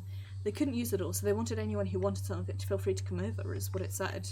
As BS, it said it arrived in barrels, and to please bring a 2-litre bottle or other container for it. That's how it tied together. If you need soy sauce, then you would go to the Sonozaki house. Reina, did you know all along? Yeah, I knew. Reina had already been suspicious of Mion, as soon as she noticed that the big bottle of soy sauce was missing. Rika had taken the bottle and gone to Mion's house, and there she was erased. Rika wasn't coming back, so Stoko called Mion's house, and she knew where she'd gone, and then Stoko got called there as well. The meeting on the day the mayor disappeared. Didn't Mr. Oishi say that the three families participated in it? 3 families would include the Sonozaki family. Didn't he also say that the current leader was really old, so her heir, Mion, frequently stood in for her at public appearances? While the mayor was returning from the shrine, Mion called out and stopped him. She talked to him and invited him to their house, and then she made him disappear. It was probably even simpler to make Shion disappear. Shion was part of the Sonozaki family. They probably knew exactly what she was doing at all times. I'm sure they even knew her part-time job schedule too. Thinking back, wasn't that Angel Moore still managed by the Sonozaki family? By the by, I still find Angel Moore to be such an odd name. I presume it might be Angel Mort, but given that Moore is based off the French, saying Angel Mort feels really odd. Setting up an ambush for her there wouldn't have been any trouble at all. I'm going to Mion. I'll go apologise. I'm going to have her put an end to everything. Mion probably won't forgive me easily, but I'll go and ask her not to sacrifice anyone else. With that decided, there was no need for me to be lazing around here. I put on my shoes and slipped past Reina to exit the house. When she stopped me. I know, right? I'm going too. Reina, shouldn't you go to school? This is way more important than school. Reina, you shouldn't come. If you get wrapped up in this too, then I think I might actually go crazy. Reina didn't move her arm, which was blocking my way. If Keiichi disappeared as well, then I think I might actually go crazy too. So I won't let you go alone. Reina argued boldly as tears welled up in her eyes. I saw them, and I knew the strength of her resolve. Alright, let's go. Thank you, Reina. Reina nodded slightly but firmly, and finally let down the arm blocking me. Let's go. To Mion's house. I'll apologise for the crimes I've committed, then we'll put an end to these twisted days. After that, I'll pray that once more we can return to those fun, lively days. With Reina following me, I left the house. In front of the house there was a cart waiting. It was Mr. Oishi. Hey, good morning. Meibara, to you too, Ryugu. Together so early in the morning? You make me jealous. What a truly praiseworthy man he was, if he'd been lying in wait so early in the morning just to pressure me into talking. On this morning, though, maybe there was actually a good opportunity. You're from the police. Oh, have I not introduced myself to you, Ryugu? Please excuse my rudeness. My name is Oishi, from the Okonomiya Police Department. Pleased to meet you. Were you telling Mr. Oishi? Yeah, I think my palm's enough punishment for your crime, Keiichi, but we should leave Mion's to these people. Pain and sadness. I looked down at those emotions built up in my heart. We have something to tell you, Mr. Oishi. Well now, what about? Should we stand here and talk? Or go inside the car? In the car, please. I only continued to look down weakly. All I could do was be thankful for how dependable Reina was. Reina really is the MVP here. MVNPC. At Reina's urging, I revealed everything to Mr. Oishi. The latter, while making sure to throw in murmurs he was paying attention every now and then, took notes. We continued that way for a while. How do you feel? Don't you feel a lot better now that you've told me? Mr. Oishi asked us while scratching his head with his ballpoint pen. Hi, Nagels! I hope you're doing well. I hope you've been having a good day. All you've missed so far, Mr. Oishi told us that Shion went missing. We revealed to her on the phone that we realised that it wasn't Shion and that it was probably Mion, that she'd been lying about telling the mayor about breaking into the storehouse, and then she did a really creepy laugh, and then we realised that Satoko and Rika probably went to the Sonozaki house and got disappeared, and that the mayor would go to the Sonozaki house because he knows the Sonozakis well. And Reina and I made the decision to go talk to Mion, and then got ambushed by Oishi in the meantime. And that's the TLDR of what happened. Also, Reina's a very good detective and really the best character. Mr. Oishi asked us while scratching his head with a ballpoint pen. Of course, I don't feel better. The price that had been paid up until now for me not owing up to my crimes had been so immense.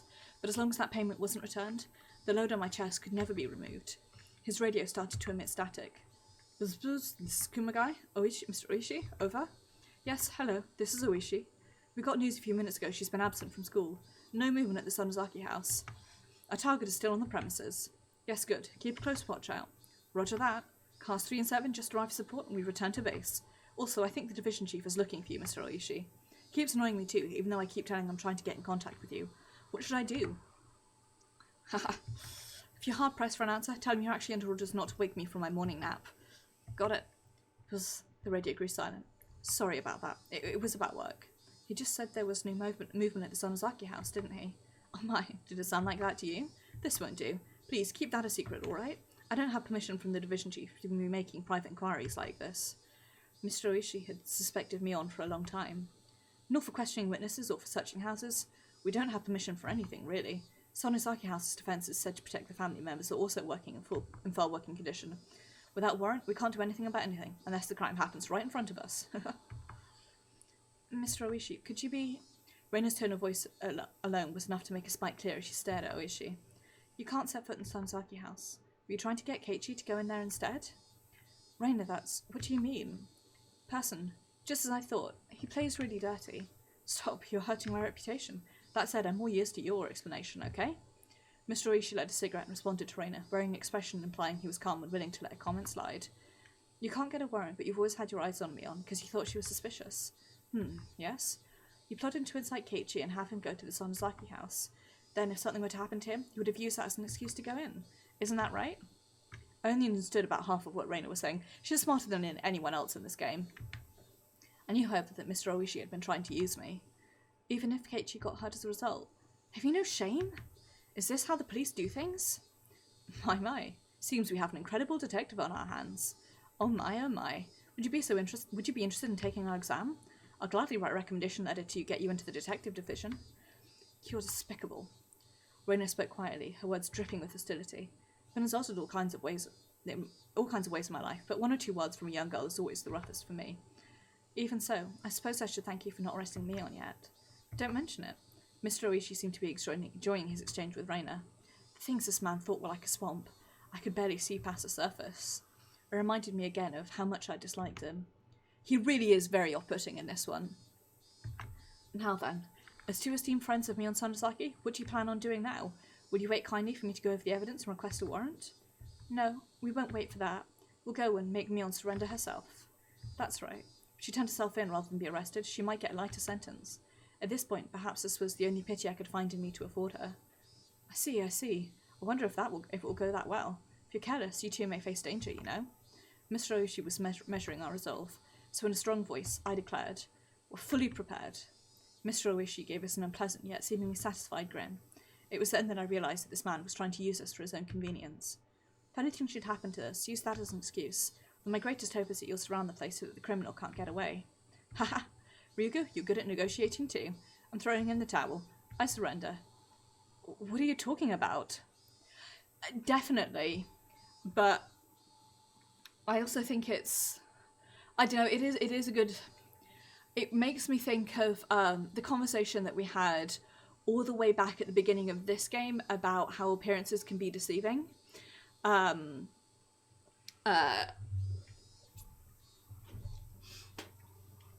It makes me think of that and about how our first impression of Oishi and Honikakushi is of somebody who really does, you know, want to help Keiichi, and he's really like trying to look out for him and quite a nice guy. And then in this one it sort of goes around the opposite way, and he's very slimy and he's very off-putting. I just think it's neat, that's all. What are you talking about? If the policemen surround Mion's house, then that will be insurance for the worst case scenario. For the worst case. Plus it would be another way of pressuring Mion to give herself up, wouldn't it? Oishi Takuma. This is Kuma guy. Go ahead.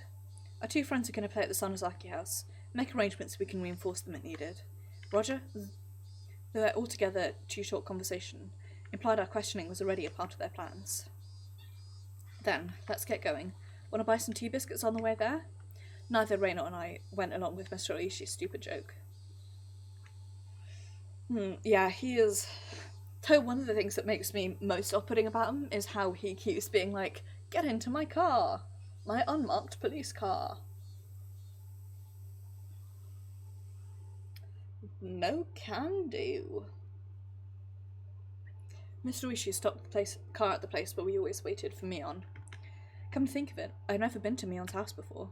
I've only heard that it's right down this road. This is as far as I can take you. According to our information, there are quite a few security cameras set up on the premises. Still, don't worry. I've got a bunch of youngsters ready and waiting to slip past them and go in. We'll be monitoring the inside with a one-way mic, so if you two give a loud scream, we'll know right away. We'll persuade her for sure, so please be ready for her to turn herself in. Exactly, yeah. It's, I think, and there is such a vast difference between, like, casual to try and get people to open up to you, and casual in a way that becomes really, like, unprofessional and, like, you, not necessarily that you don't actually care, but it just becomes really weird. It sets off the red flags, you know?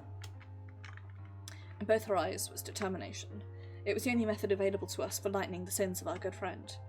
Be plenty careful, you hear? You probably don't believe it right now, but I don't want you two being sacrificed if at all possible. You're right about that. With a rude response, we left the car. Definitely. The clinging humidity and voice of the cicadas greeted us. I'd never have expected this would be happening today. Let's go. Keiichi.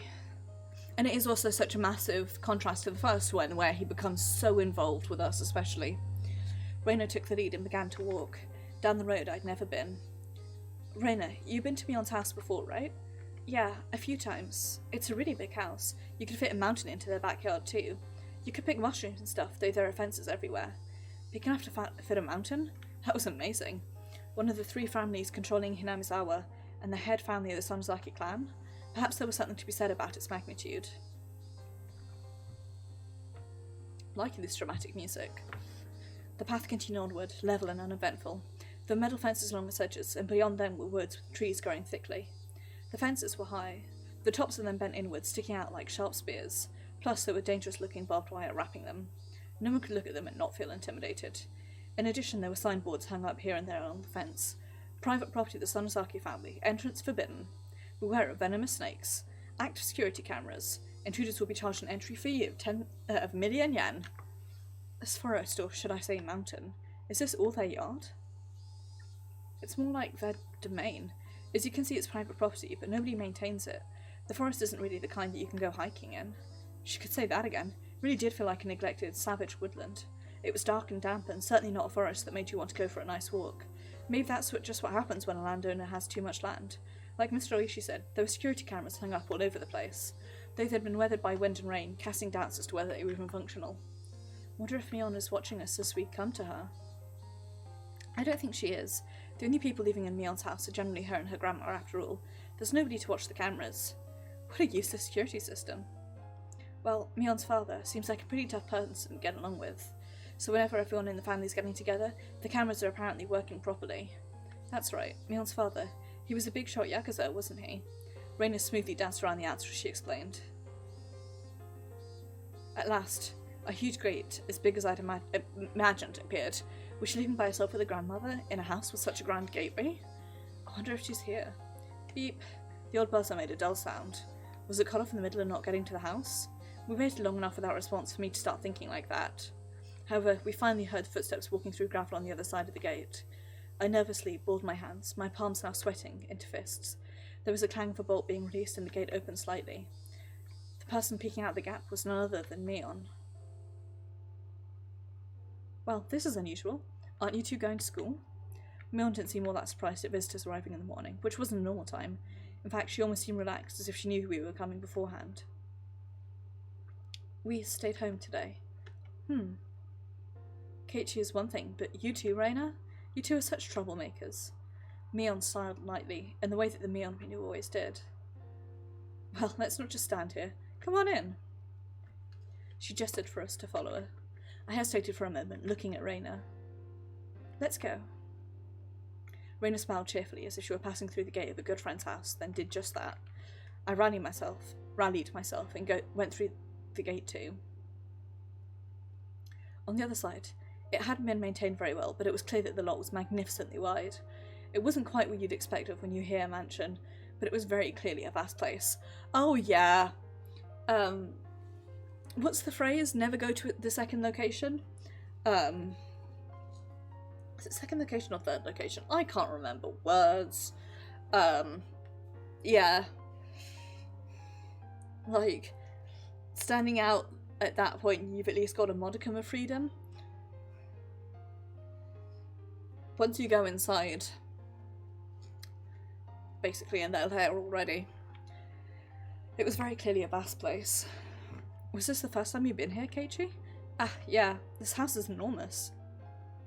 Steep thatched roofs aren't in fashion anymore. This place could be a tourist attraction. I want to rebuild it using totally average and boring reinforced concrete soon. Mion dryly smiled as she said that, then closed the gate and relocked the heavy bolt. Don't worry about it. Things have been dangerous lately. Got to do at least this much during the daytime. Yeah, you're right. Maybe it's my imagination, but I thought I saw the hint of a shadow in her smile. Well then, good sir and madam, I shall show you inside. Please, come this way.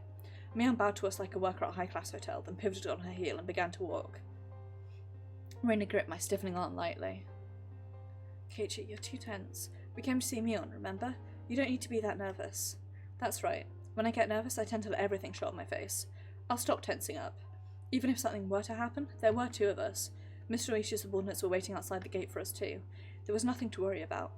After thinking about it that much, I realised my nervousness was already gone and laughed at myself. Nothing to worry about. What's this? Mion, what's with the stone on top of the newspapers? It's in the way. A pile of newspapers on the floor of the entrance, and there was a large rock on top of them. I didn't understand why something like that was here. Raina noticed me looking questioningly and giggled. Raina, do you know? What is this? Some kind of good luck charm? If you don't really know, then feel free to move it out of the way and put your shoes there. Haha. Keiichi, there's a nest of swallows right above that stone. Huh? Oh, you're right. This house is for people, but swallows still come in without permission and make nests. Must be like a tradition for them.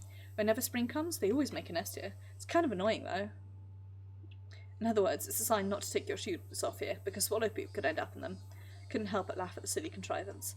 My laughter naturally spread to the other two. A really long time ago, the Sonozaki family apparently cultivated silkworms. Our ancestors would get worked up over exterminating the swallows. When you think of it that way, maybe this is our just desserts. Haha. Anyway, come on in. The inside of the house wasn't very bright at all. It was dimly lit, in fact, but mysteriously, I could still feel the elegance to the place. Mion seemed to want a more modern building, but traditional houses like this aren't bad either. You're kidding, right? There's a terrible draft and the winters are freezing. Don't go making my house into a property of cultural significance and getting in the way of renovations, got it? What I want most is a house like yours, Keiichi. Pretty jealous of it.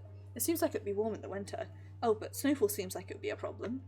Snowfall's a problem? Does Hinamizawa get that much snow? Our latitude is south of Kanto, isn't it? Isn't this region warm? You don't know, Keiichi? Hinamizawa is an area that gets heavy snowfalls. When we get a lot, everyone gets buried. Sometimes you can't even get out of your house. Sometimes you can't get totally buried too, and you can't find where it is. I wasn't aware of that. Hinamizawa, was that bad a place in the winter? Come to think of it, my dad said something like, this place got plenty of snow, so we could have fun building igloos. Still, your front door getting buried? Not being able to find your car? It's way too much snow. Live in England, can't relate. We're lucky if we get an inch a year. You remember from geography class, right? The western side of Japan gets cold winds from Asia. Well, we're different from those softies protected by the mountains, nice and warm from the Pacific Ocean. I'm totally okay with being a softie and nice and warm. I hate the cold. We'll have to have a training camp to get Keiichi used to the cold in the winter then. No way, no way, there is no way that's happening. I hate the cold and I hate training camps too, and I hate them even more put together. Mion laughed more uproariously than she ever had, then told us she'd bring out some tea and left her seat for the moment. Still, there's a lot of fun things to do in winter. I bet our club will be a blast then. Our club continuing activities throughout the winter sounds totally horrible, like swimming in the cold or marching in the snow. When did we turn into a Mount Redhorn? Yeah, there are definitely a lot of tough punishment games for the winter season. One time she made us have a Rio carnival in the schoolyard while snow was falling. See, the terror of our club cared not for the season. The victor would be decided by who could best adapt to the winter-only events. We do snowball fights and shaved ice eating contests and treasure hunts in the snow. Wait, why is everything outside? Why can't we play tabletop games in a nice warm room while it's snowing? Well, Keiichi, if you're saying things like that, then you're going to lose a lot this winter. We'll have lots of punishment games and Raina won't lose. Don't give me that how. I settled things with a cross chop to the head. That sound effect made me jump so badly. You're sure having fun? Our wool's not very thick, so be careful not to go flying through any, okay? Paper sliding door opened and Mion returned with a pot and complete tea set. Do you want sesame seeds on your rice? Sorry, we don't have much in the way of bean paste or other good stuff. It's okay. We didn't really come here to drink tea anyway. And with those words, the smile disappeared from Raina's face. Ah yes, she did it. That one careless statement reminded us of what we'd nearly been able to forget. I'd wanted to enjoy this peaceful time for a little longer, but we put an end to that with those honestly careless words. When she noticed the smile disappear from Raina's expression, Mion too changed hers. Definitely. It was as if the cheerful air that was like a warm spring day until a moment ago had slipped through the cracks in the paper door and altogether disappeared. There was no point in regretting it now. We did not come here today to chat and enjoy ourselves. Mion silently poured the tea. During that time, both Raina and I sat kneeling without uttering a word. Here you are. Drink up. We couldn't even mutter a word of acknowledgement at those natural words of courtesy. There's no poison in it or anything. Do you just trust me that much? That's upsetting. Mion gave a bitter smile at that and let her shoulders droop.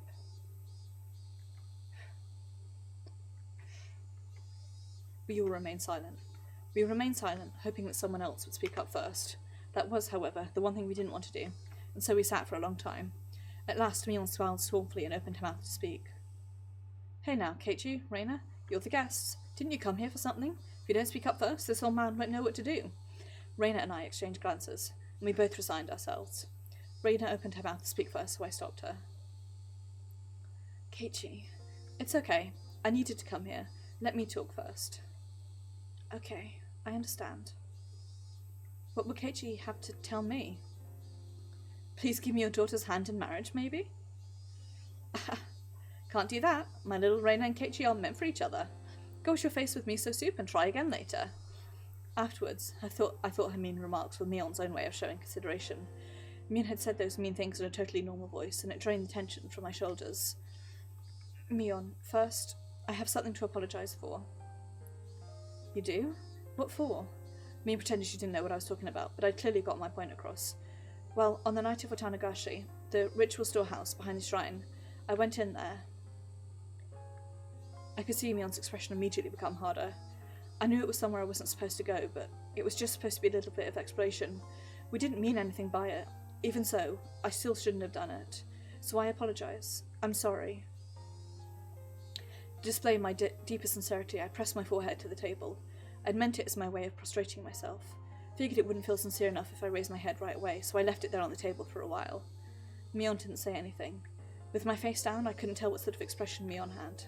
Only the voice of the cicadas filled the room. Mixed with them, I could hear the sound of the clock ticking. That was all. When I started to struggle to breathe from having my head down for so long, Mion told me to stop. You got me there. I didn't expect you to pitch it to me straight.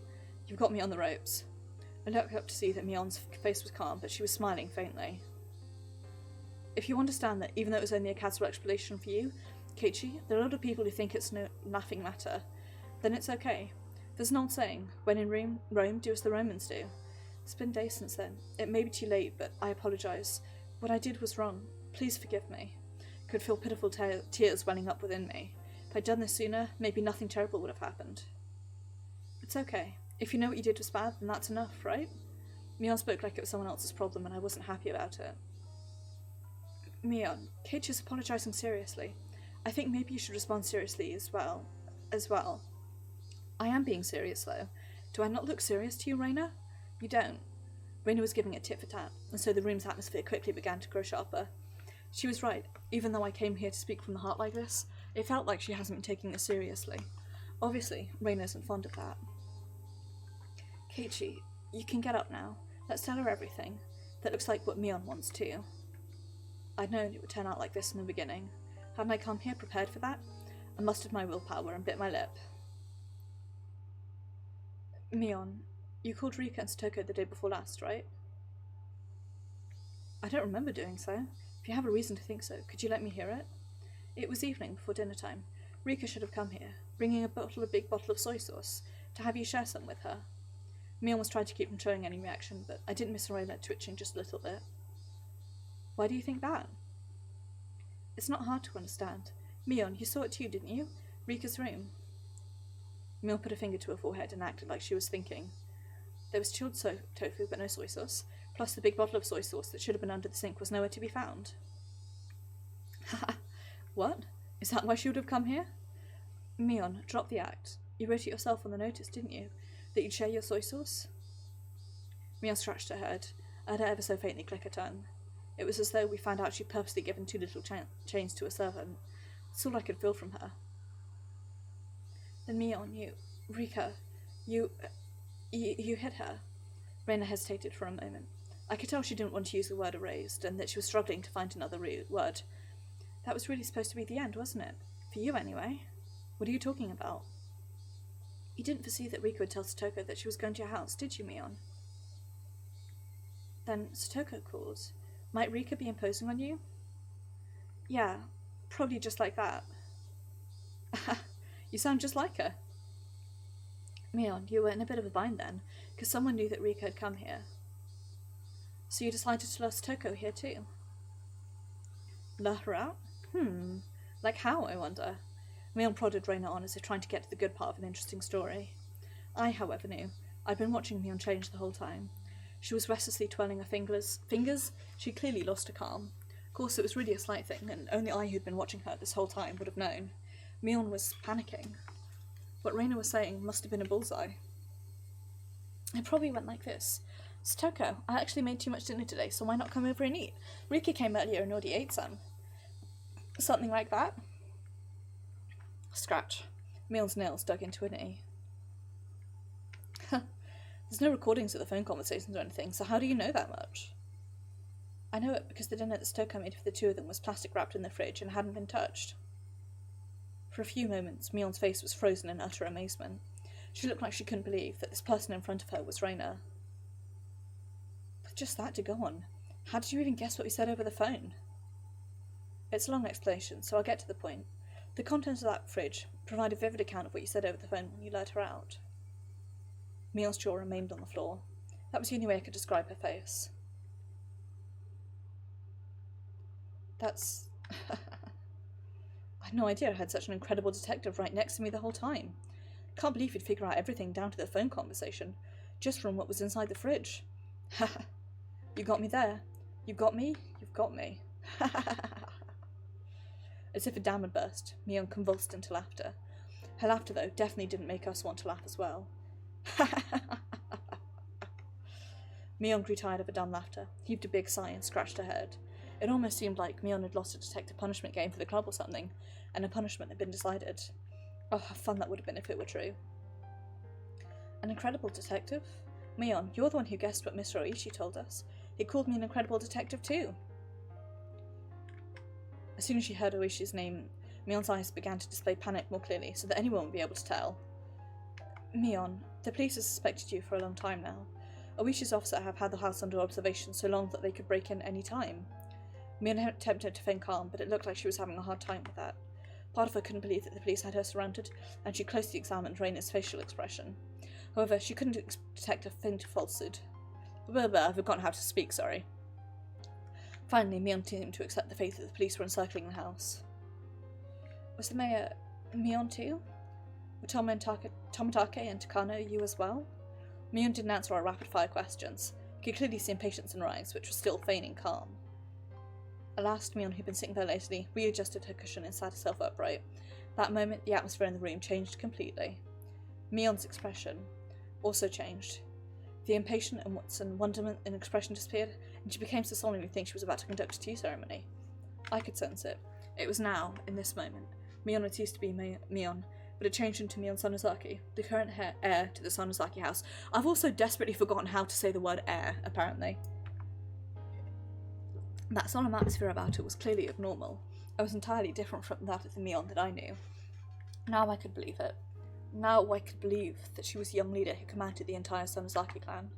Mion quietly placed both her hands on the tatami mat, and gave a beautifully elegant bow as if this really were a tea ceremony, and named herself. We meet for the first time. I'm the current heir to the Sonozaki house. My name is Mion. Mion's movements were elegant they could cut, and we couldn't even answer her. All Reina and I could do was watch, baffled at her actions, which we could never imagine normal her doing. I'd like to welcome you to the Sonozaki main house today. I will greet you all in place of our leader, Oryu. Seems as though you have various things you would like to ask. If I can be of any assistance, then I would like to answer, without concealing anything. What? What did Mion just say? Mion said she'd answer anything we asked. There's a strong light of resolve in her eyes. It's really alright if we ask anything, then? I shall tell you everything I know. That's why you've come here, after all. Reina and I exchanged glances. There was a mountain of things we wanted to ask Mion. However, we hesitated for a moment on what we should ask first.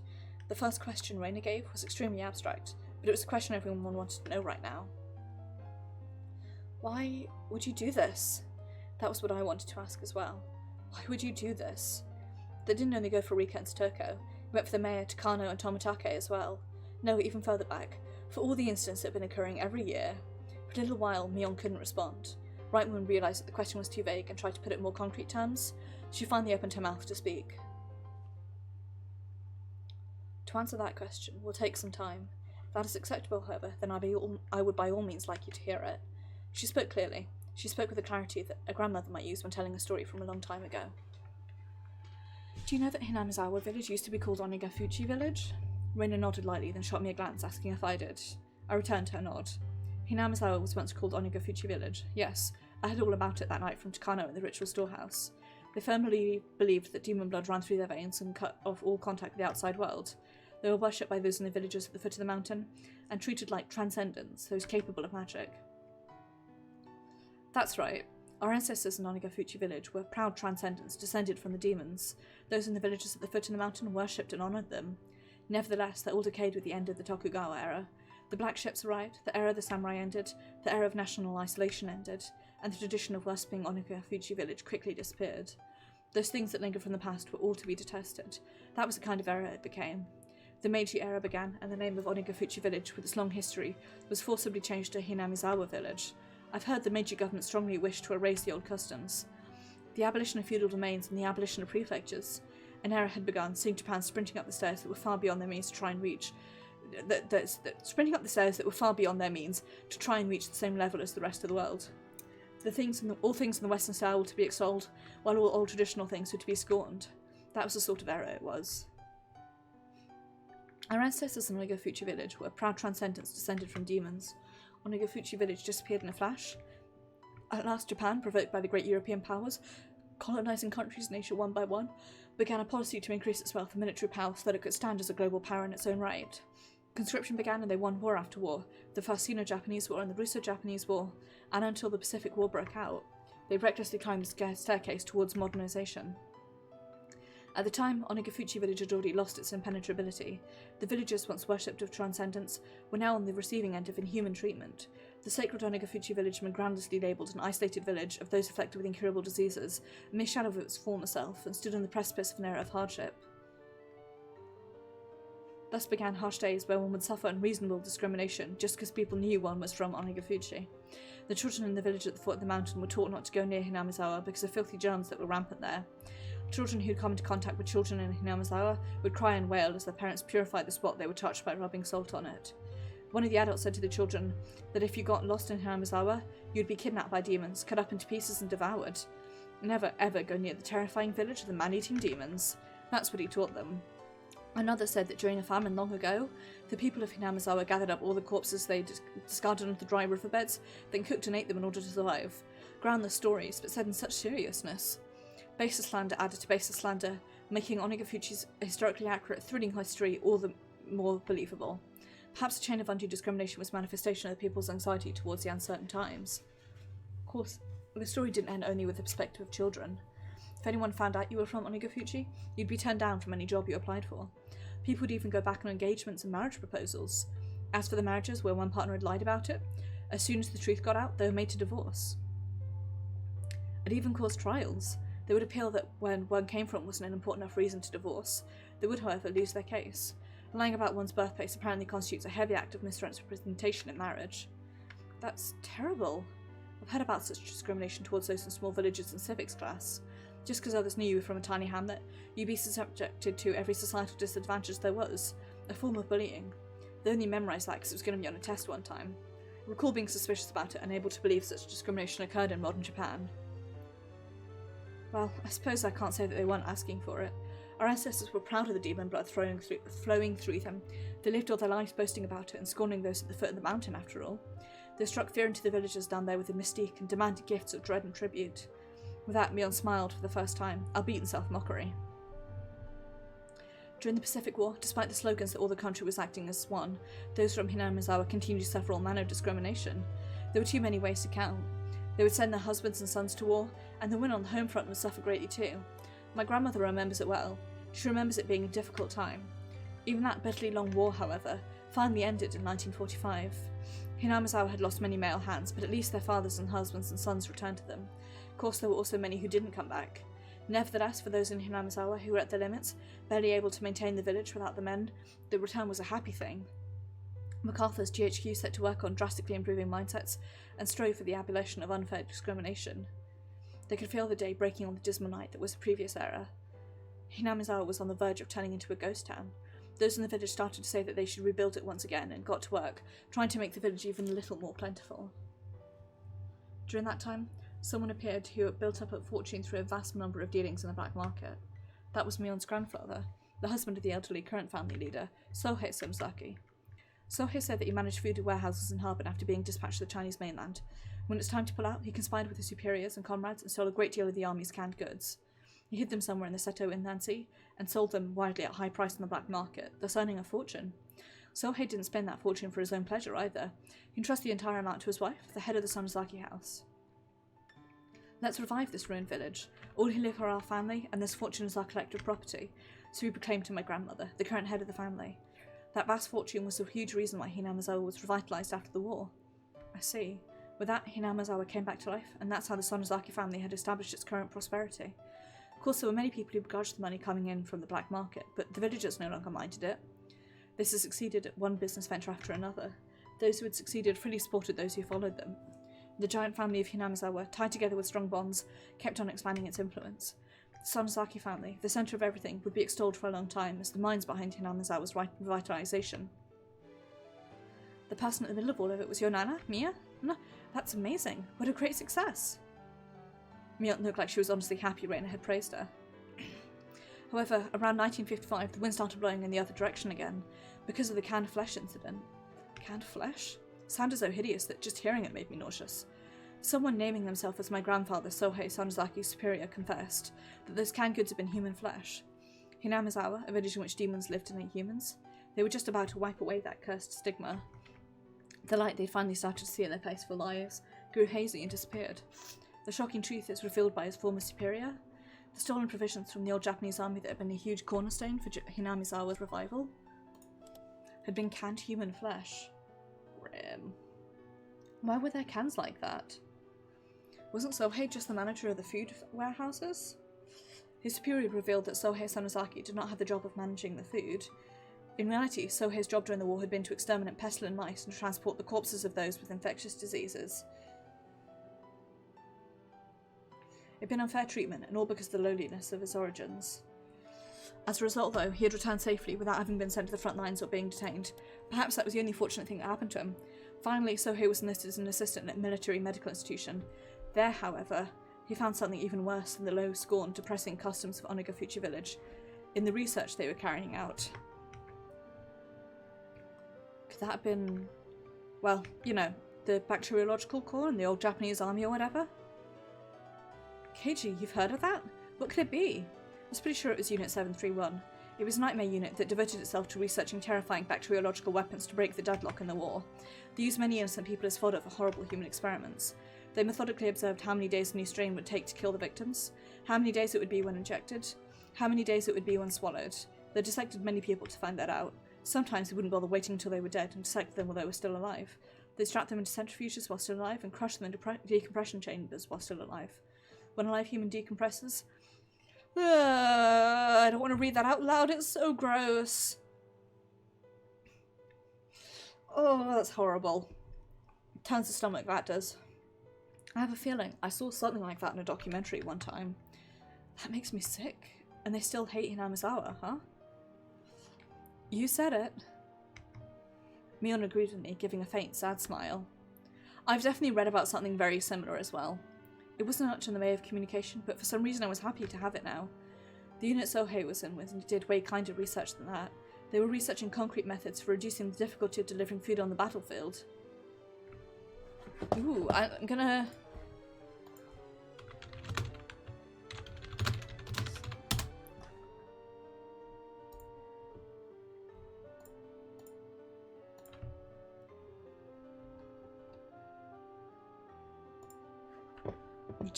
Well, I mean, I've just Wikipedia'd it, so can't stop, won't stop, physically unable to stop. Researching concrete methods for reducing the difficulty of delivering food on the battlefield.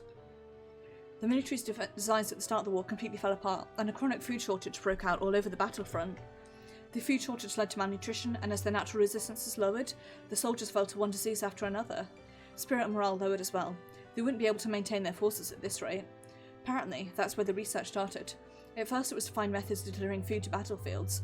It was very broad and included things from violent methods, like stealing it, to survival methods, like how to cook unfamiliar insects and plant life. As they were working out these details, they kept straying off course and going out of control, until they finally knocked down a door called Taboo. What do you think the easiest source of protein on a battlefield is? Reina and I knew the answer without being told, so we didn't answer. That's right. They were researching ways to handle using humans as food. Fighting onwards, sometimes eating the flesh of enemies and sometimes that of allies, became the ultimate service paid to their country. It's a really bad idea, as I understand. Not just because of the taboo of eating humans, but also because it causes a lot of health problems. They're so deathly serious about this doctrine. It really is a riot. My grandfather was despised as someone who ate human flesh, and yet they'd gone above and beyond that. Apparently he always thought about it too. Even if he was a vulgar man-eating demon, they were far more ugly demons than he. So no matter how much he was scorned, he wouldn't put up with it. At last they had a handful of prototypes. When the soldiers learned it was human flesh, however, the scientists couldn't make anyone eat it, so it was apparently sent to the front lines. The cans were labelled meat substitute, and so that they wouldn't accidentally eat it themselves, they stamped the bottoms with a circle. Then staff soldiers on the front lines apparently loved all the prototypes they were sent. Among them, those who cooked it in soy sauce, like it was sukiyaki, loved it the most. Come on, Mion, stop. I'm getting sick to my stomach. Reina really was pale-faced, and she looked like she was having difficulty continuing to sit on her knees. Mion looked like she had more to say, but she sighed lightly and stopped there. Then those canned goods your grandpa brought back. I don't know if it's true. Sohei denied it was human flesh up until the day he died.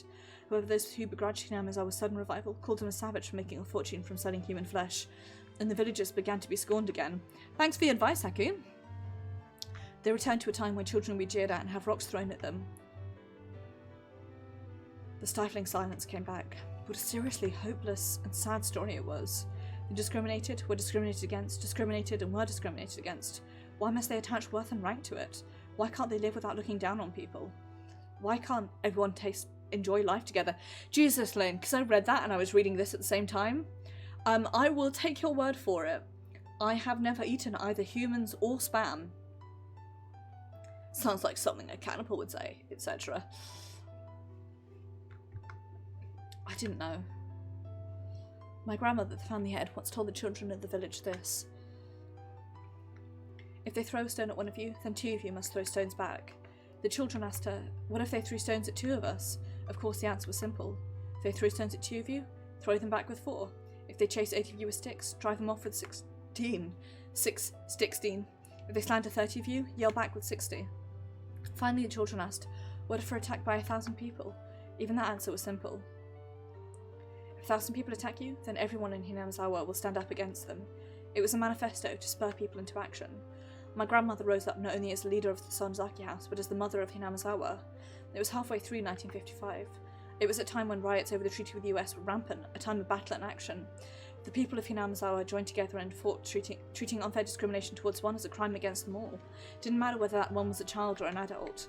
They heard that a child had been told off, then everyone would crowd the house of the perpetrator, acting as a whole. If they heard an adult had been treated unfairly, men and women, young and old, would all band together and stand up against it. If we meddled with people from Hinamizawa, he would be in trouble. They probably figured if they could make others think that, they'd win. Keiichi, do you remember how many people came to help when you got involved with those delinquents in town? I recalled how much of an impression it left on me, that the people of Hinamizawa boldly came to my rescue, yet the people of Okonomiya averted their eyes so they wouldn't get involved. My grandmother fought, and my parents carried on the fight. At last, peace returned to Hinamizawa. Of course, that peace had been placed on a razor's edge. When you consider the previous 100 years of history, the tranquility now can only be called a chance interval, standing on uneven scales. Why could I really have an opinion on such a long, difficult history when I hadn't moved here more than a year ago? Yet I said it anyway. Why can't everyone just live in peace? What happened to those old stories of Oyashiro-sama that I heard from Takano? Man and demon joined hands and lived together in harmony. Didn't Oyashiro-sama remain in this world to watch over that? It's a fairy tale. I mean, that even if those people and the demons were real, the Oyashiro-sama who mediated between them wasn't. Is that why Oyashiro-sama's curse happens? A cool gust of wind blew in from outside, fluttering Mion's long, beautifully clear hair. Mion kept a refreshing smile without answering, and didn't even change her expression, but even that became a silent answer. So that Hinamizawa village might once more be like Onagafuchi village, so that we may again be a secret existence worthy of worship. Sacred, rather. That was the earnest wish of our ancestors in Onagafuchi, and the mission of those who inherit the demon in the Sonozaki main family. Those who inherit the demon? For generations, the Sonozaki families had a custom of including the character for demon in the leaders' names. If you write out my name on your hand, it should appear plain as day. Trace out the word Mion in the palm of my hand. Oh, she's right. The character for demon is in there. Not only in my name, either. The demon is engraved on my body as well. When she said that, she quietly rose and began to lay her hand on her clothing. It's okay, Mion. You don't need to show us, okay? Thank you. With just that exchange, I guessed what she meant. Most likely, somewhere on her body, there was a permanent seal, such as a tattoo or marking, that proved that she inherited the demon. Miontin sat back down. She smoothly opened the paper door onto the porch. Refreshing breeze began to cleanse the damp air filling the room. Mion quietly gazed out the wide yard for quite a while. On her shoulders was something I could never imagine the normal Mion carrying. It was the heavy, truly heavy history of Hinamizawa, no, of Onigafuchi, weighing down on them. What kind of words could I possibly say to a Mion like that? Reina wasn't saying anything to her either. Only the voice of the cicadas drowned out the silence. At last, after a long period of nothing, Mion murmured. The serial incidents happening over the past 5 years. I was directly related to some of them and indirectly to others. Some were not the Sonozaki family, but were rather related to the others, the Kimiyoshi family and the Furude family. I think I was at the centre of all of them. She said it all without turning round, with her back to us. At some point, her tone of voice had gone back to being the Mion we knew. I have faith in what I've done, and I don't feel any guilt. If I did, perhaps it would be that I have the will to leave the stage before the heir is decided. That I will have to leave the stage, rather. If I'm caught and tried in a court of law, then I suppose that's how it works nowadays. Being able to retire with Hinamizawa at the most peaceful it's been in 100 years could be the happiest thing that's ever happened to any of the Sonozaki leaders of past generations. Mion leaned a shoulder against the paper door, then slid down and flopped on the ground. It was an act of such resignation that just seeing it made me hurt inside. Numerous terrible crimes that Mion had been a part of suddenly began to fade from my mind. Hey Mion, I don't care what happens after this. Can't you just try to struggle as much as you can to run away? As soon as I began to think that way, Reina's voice filled the room. But Rika and Satoko, you killed them, didn't you, Mion? The sharp points of a word stabbed into my chest, despite not being directed at me. I'm not saying it's okay if you killed other people. Regardless, Mion, you killed Rika and Satoko. Reina's words were more biting than any I'd ever heard. Even now that we knew all the heavy history pressing down on Mion's shoulders, she criticised her for killing our friends. Just as I bear the duty of the Sonozaki family, Rika bore the duty of the Furude family. That duty was to protect the ritual storehouse. My chest tightened. I learned around last year that Rika had said something about it. The bars on the storehouse door were too heavy for her, and she wanted to change them to a simpler lock and key. Even the priest before had complained about it being heavy. He was very aware of how hard it was for Rika. I will make sure to guard it, so I want to replace the lock with something lighter. I replied on the behalf of the Sonozaki family leader. Ever since the string of freak death incidents, there seem to be people who are insolent towards Oyasho-sama, so you shouldn't replace the lock with a simpler one. That said, the leader of the Kimiyoshi family, Old Man Kimiyoshi, is that difficult for you, Rika? Then I think it's okay to replace the lock, he said. The very fact that it was locked with a key was an indication of it being somewhere you mustn't enter. There's nobody bad enough to break through and go inside, he said. Even if we were alike as leaders, I still couldn't find it in me to argue with Old Man Kimiyoshi since I owed him so much. In the end, we decided to change out the lock on the storehouse and switched it to a really cheap and light padlock. Old man, is this really alright? Nana says that if possible, we should keep the lock the same. It'll be alright. You quite the worrywart. If something happens, this old man will take all the responsibility. Do you promise? You mean that you'll take responsibility as leader of the Kimiyoshi family, right? You should be well aware of how sacred the things inside really are. It's okay. There aren't any bad cats in Hinamizawa who would open the lock and break in. Meow meow. Oh. Sobs escaped from my mouth. Something hot and whipped dropped down on spades and fell into the tatami mat. Wink. I had already heard of the thieves entering the ritual storehouse during the Watanagashi festival. There were 4 of them. We decided to act within the day. At the same time, we needed to demand that the ones who allowed the thieves to break in, Rika of the Furude family and Old Man Kimiyoshi, take responsibility. My tears dripped and dropped, until just now I decided it was Mion's fault, that she killed Rika and the others. That was wrong.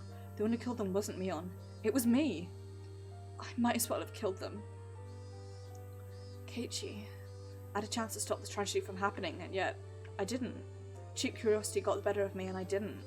If at the time I'd stopped us from sneaking into the storehouse, Rika and the others wouldn't have had to die. If I had, then nothing would have happened.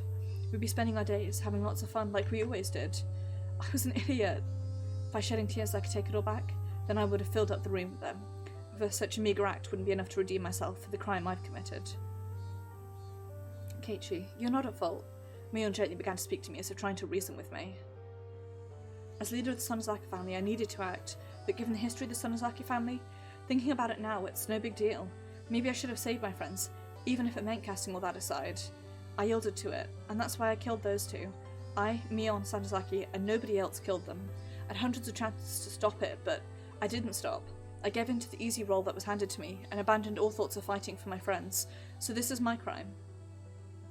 I killed them. Mion Sanozaki, with these hands, killed them. And nothing whatsoever changed. Nothing. Her masochistic laughter was sad, especially because Mion boasted in Club that she turned the tables on whatever predicaments presented themselves. It was so painful. Still, Mion, you saved one person of your own volition. Huh? As I looked at her surprised, Reina stuck a finger right at my forehead. You left Keiichi alive. As strong as you are, Mion, it would have been no trouble for you, but you didn't kill him. Yet. That's right. Mion was so cunning that nobody could stand up to her, even in our club. If she'd seriously tried to kill me, I would have been dealt with on the very first night. So many people have been sacrificed, but I was always left out in the cold. When did I first realise it? Even though people were disappearing one after another, for some reason I had the vague belief that only I would be left alive. Why didn't I kill him? As a demon, I can't even begin to guess. Maybe Mion had some reason she didn't want to kill you. What is that supposed to mean? Shh. Mion put a finger to her lips to say that Reina didn't need to talk. Is Oishi waiting outside? Yes. Any way out? No. They said they have the place surrounded. Seemed like they called a lot of cars over the radio. I think they have your entire property surrounded. Mion fell silent. Reina's merciless words felt cruel, but they weren't meant to be. Maybe they're trying to lessen a good friend's pain, if only by little. Maybe they would consider it like she was trying to help. Please, turn yourself in. Mion didn't open her mouth, but she smiled just a little. We'll go with you. We'll never leave a friend by herself. Crying children and Reina are the only things I can't beat. She rose, scratching her head. Her face returned entirely to that of the usual Mion. I'm well aware of how serious my own crimes are. Even if they accept me turning myself in, I'll probably never be able to come back here. I couldn't say anything. The number of deaths Mion was involved in was just too large. So much so that maybe recommending that she turn herself in was, in a way, extremely cruel. I don't know if it works the same in Japan, but I do believe if you plead guilty to something, then you get potentially a more lenient sentence. Because you accept guilt. So, I'd like you to hear one last selfish request. What is it? 30 minutes is fine. Just let me have some time alone with Keiichi. Huh? My name suddenly came up and it looked like I was the only one surprised about that. Keiichi, is that okay with you? If you don't want to, then I won't make you. You're right. It's okay if you don't want to. After all, I am a demon, and Keiichi is a bona fide human who moved here from someone else. For us to be compatible, as long as the Higurashi-sama doesn't exist immediate, simply isn't possible.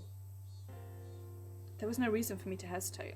Mion had been engulfed by heavy and unopposable tradition. Right now, the duty of handling this had fallen to me and me alone. In fact, with me cornered, it would have been okay for her to blame me. However, Mion didn't say one word of blame. Far from it, I was guilty of the same crime, and she let me go.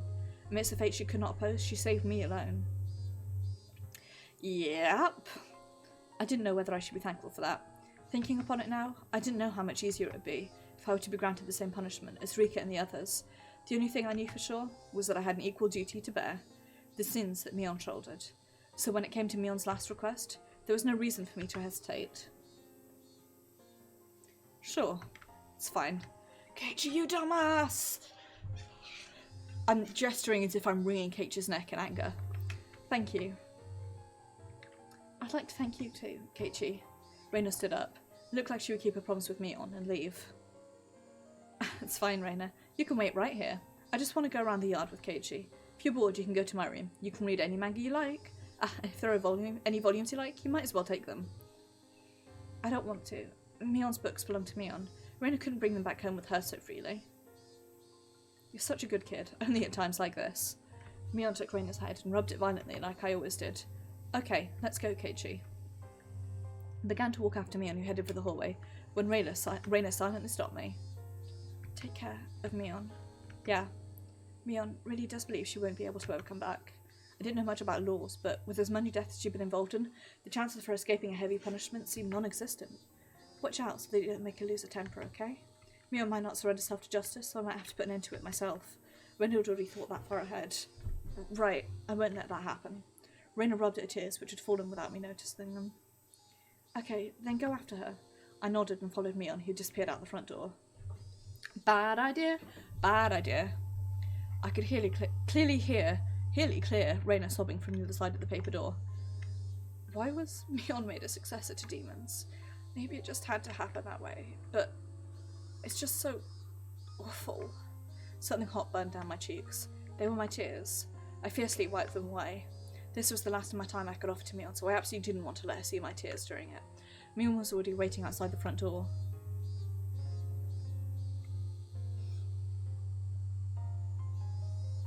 Bad idea, squad.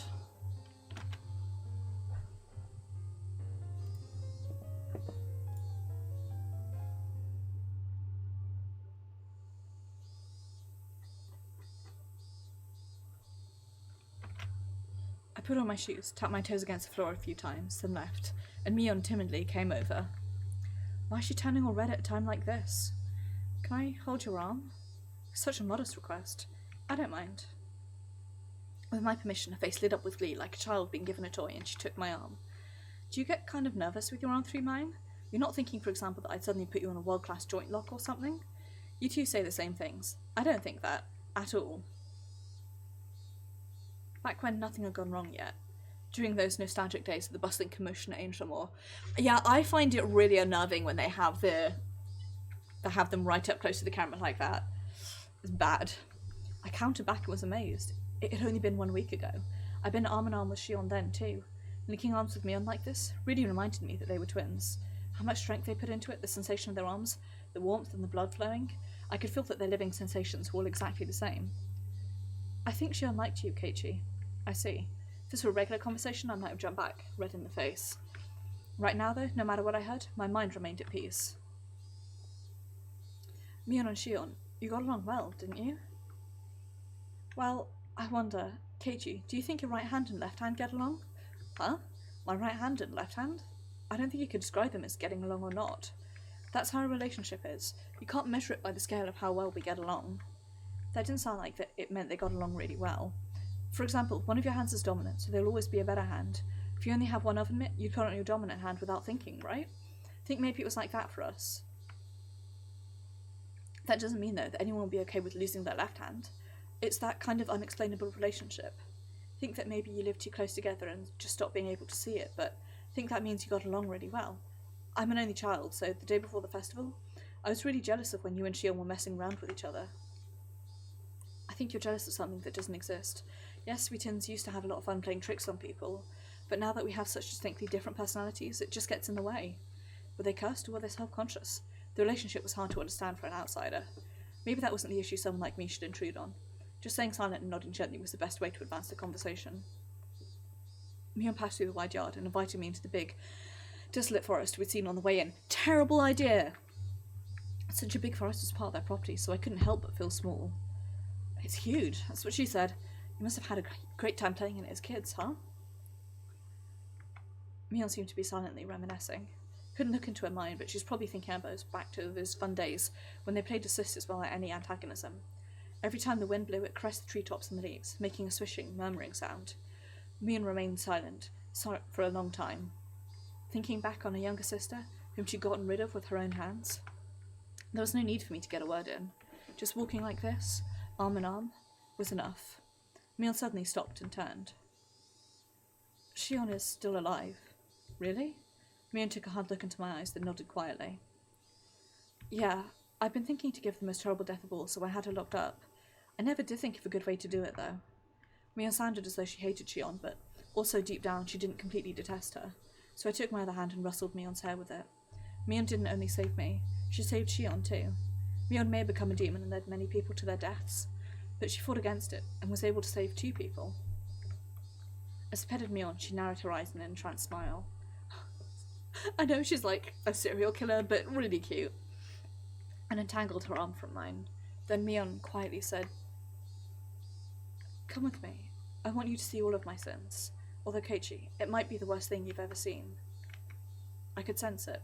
There I would probably find all the sacrifices up until now. Looking at them would mean accepting Rika and Stoko's death, as well as accepting that my best friend had done it. It's already happened and it's in the past. You can choose not to look, Keiichi. If you don't want to, then wait here. I will personally end everything. I was taken aback by how ominous that sounded. I remembered what Raina had told me. Mion might not surrender herself to justice, but instead choose to put an end to things herself. I couldn't leave her on her own. Besides, I agreed to her last request, didn't I? Even if it was hard for me to accept, I'd still do it. Even if I avoided looking. It was something that had already happened. It doesn't matter what I see. Yes? Mion Sanozaki is the best friend I could ever have. That won't change. It never will. The treetops softly swayed in the wind. You and Raina both. Why do you only get really cool at times like this? Normally I'd say something rude right back at her, evading the question, but today I didn't. I just answered with a smile. At last Mion started walking. Into the thick forest. Into the deepest part. After following a thin path that looked like an animal trail for a while, we finally came across a steep incline with a tunnel that reminded me of a coal mine or bomb shelter. We were surrounded by shallow hills. It had been created in a spot not visible from the outside. There were many silhouettes of crows in the trees here and there. The abnormal odour I'd been smelling for a while was doubtlessly escaping from inside this place. Bad content. If you wanted to turn back, now's your chance. I don't know what kind of person Mion Samazaki is to you, but if you go inside, that Mion will probably... She won't change. I'll say it as many times as I need to. Mion Sanozaki is the best friend I could ever have. I clenched my fists. Inside, there was probably a sight beyond anything I could imagine. If I let my guard down, I might end up vomiting. Even so, I'll endure it. I'll overcome this pain and suffering. It will never change that Mion is my greatest friend. I'm nothing more than a demon, so I don't understand human feelings anymore. I have a feeling, though, that I know why Mion fell in love with you. Don't say that like it's not related to you. You're Mion. You're not a demon. You're a human with human blood, and you're my friend. Mion made a gesture like she was wiping tears from her eyes, then placed her hand on the big door of the tunnel entrance. The lock on it was dauntingly strong-looking, seemed to demand the appropriate resolution from whoever would enter, just like the ritual storehouse. When the double doors opened, a stifling rotting air and a bunch of winged insects came rushing out. I remembered accidentally killing a hermit crab a long time ago by leaving its tank out on the porch, and how intense the odour it left was. If that was the smell of a corpse, then that's certainly what this smelled like. Inside it was pitch black, but Mion flicked a switch that turned on a light bulb, illuminating the interior. Right, potential ghoul warning, so you may want to look away from the screen. Soon. The path turned into a series of intricate wooden tunnels. We passed spaces that looked like they were for storage. We passed places that looked like someone had lived there. All this indicated it had been used as a bomb shelter and stockpile during the war. It didn't give an impression of a dug-out bomb shelter that had been left there, though. There was a sense of dignity, as though this were a second Sanozaki house constructed underground. Despite being in pitch darkness below the ground, the voices of the cicadas were entering through an air hole somewhere, giving it a very mysterious feel. Thump of my upstairs neighbour scared the shit out of me. You saw what was in the ritual storehouse, right? The piles of torture instruments? All of them were created to uphold the strict religious rules of Watanagashi village. They were tools used to kill those who broke the laws in terrible ways as a warning to others. That was a long time ago. Watanagashi, originally a ritual meant as a deterrent, was once overseen by the three families. But thanks to the Kimiyoshi and Furude families going into decline, and the way the times changed, actually carrying it out became difficult. I can imagine why. You'd never think people could be okay with drowning people in the swamp and killing them in modern Japan. That's why the Sanozaki family built this, a secret place so we can continue to conduct the rite of Watanagashi, even in modern times. Mion opened a large, strikingly different door, and inside was none other than a modern storehouse for ritual implements. There's quite a few, isn't there? Some of them were actually brought here from the original storehouse. All of the things there had been rusty and covered in dust, so they didn't seem that real. But the things here were different. Every one of them had been well maintained and kept in a state that they could be used right away.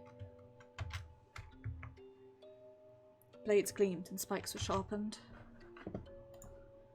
Sorry, I just want to... I'm checking a thing super quickly, so...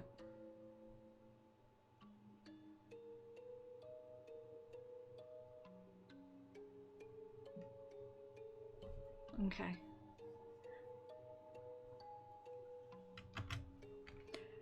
Stripes of buckled. Also, perhaps a precaution for the spatter of blood. The walls and ceiling were covered in the sort of tiling you'd see in bathrooms, and there was even a drain set amidst a slight slope to the floor. There was also a cold rubber hose along the wall attached to a faucet, perhaps for cleaning up the splattered blood. A serial killer's warehouse, basically.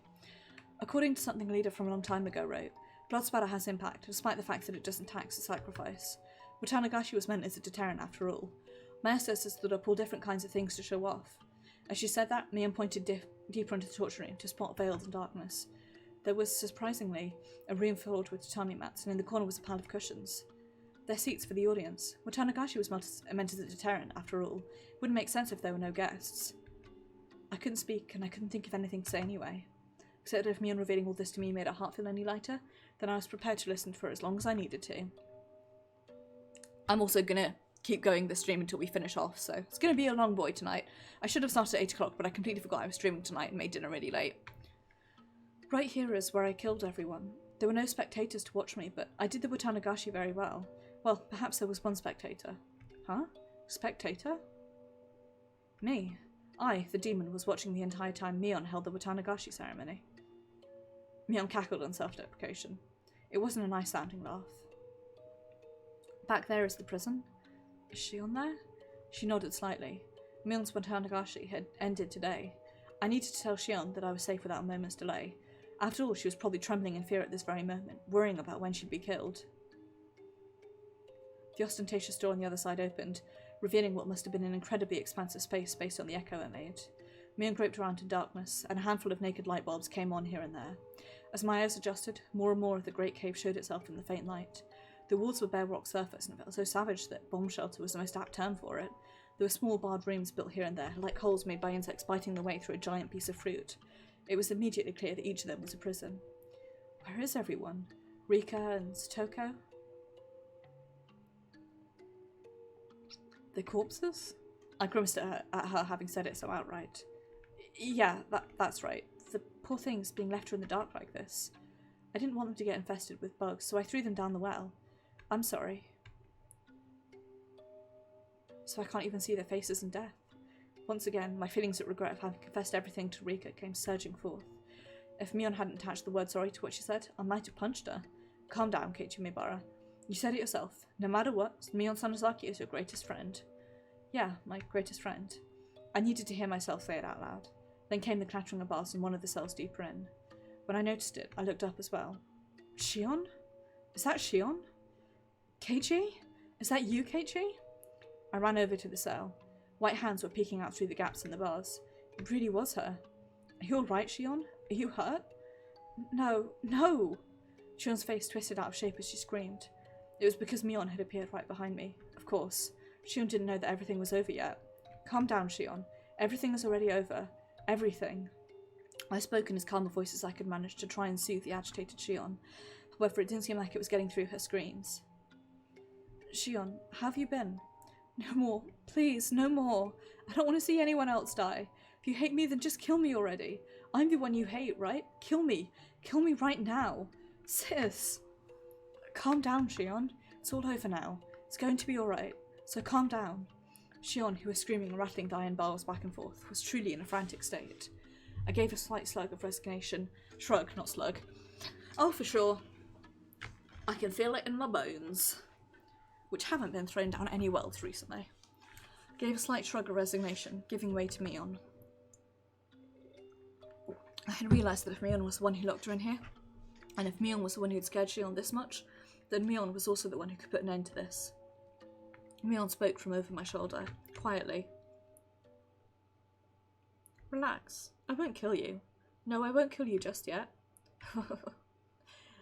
She burst out into a bizarre laugh, as if trying to make Shion's madness even worse.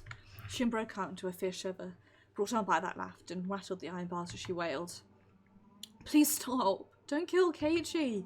Keiichi has nothing to do with this, does he? If you're gonna kill someone, then kill me right now. I don't want anyone else to die.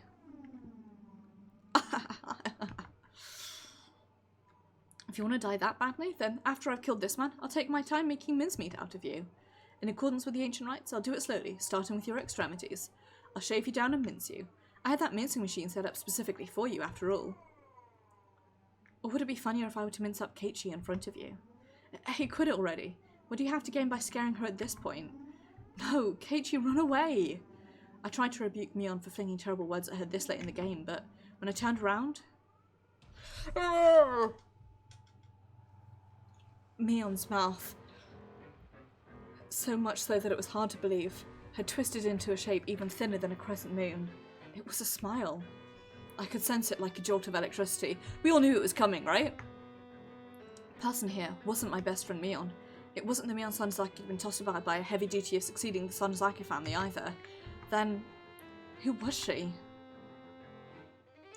Bam! So sparks flying before my eyes, like what happens when you get hit in the back of the head. The strength in my body drained instantly, and my head suddenly became heavy. My knees buckled under the temptation and hit the floor. Then my whole body abruptly collapsed. My face should have hit the floor, but it was comfortable, as if I'd fallen onto a down-filled futon. My consciousness reeled, then receded. It was kind of sensation, like if you took a nap in the car, but you were still half awake and could listen to your parents talking as if they were far away. No, you wouldn't be listening, you'd only be hearing it. It was happening so far away and the conversation completely unrelated to you, so you'd have no interest in it. So whether Shion was yelling in my ears or Mion was in vulgar hysterics, I didn't think it was annoying, nor did it interest me. Now then, I wonder how I should go about preparing you. Oh yes, what do you think of a bed of nails? I tested it on those little brats, but the hands were too small for the restraining table. Let's do that, let's do that. Mion held me up from behind and dragged me across the floor. The soles of my feet scraped on it, and one of my shoes fell off. No! Please stop, sis. Please stop.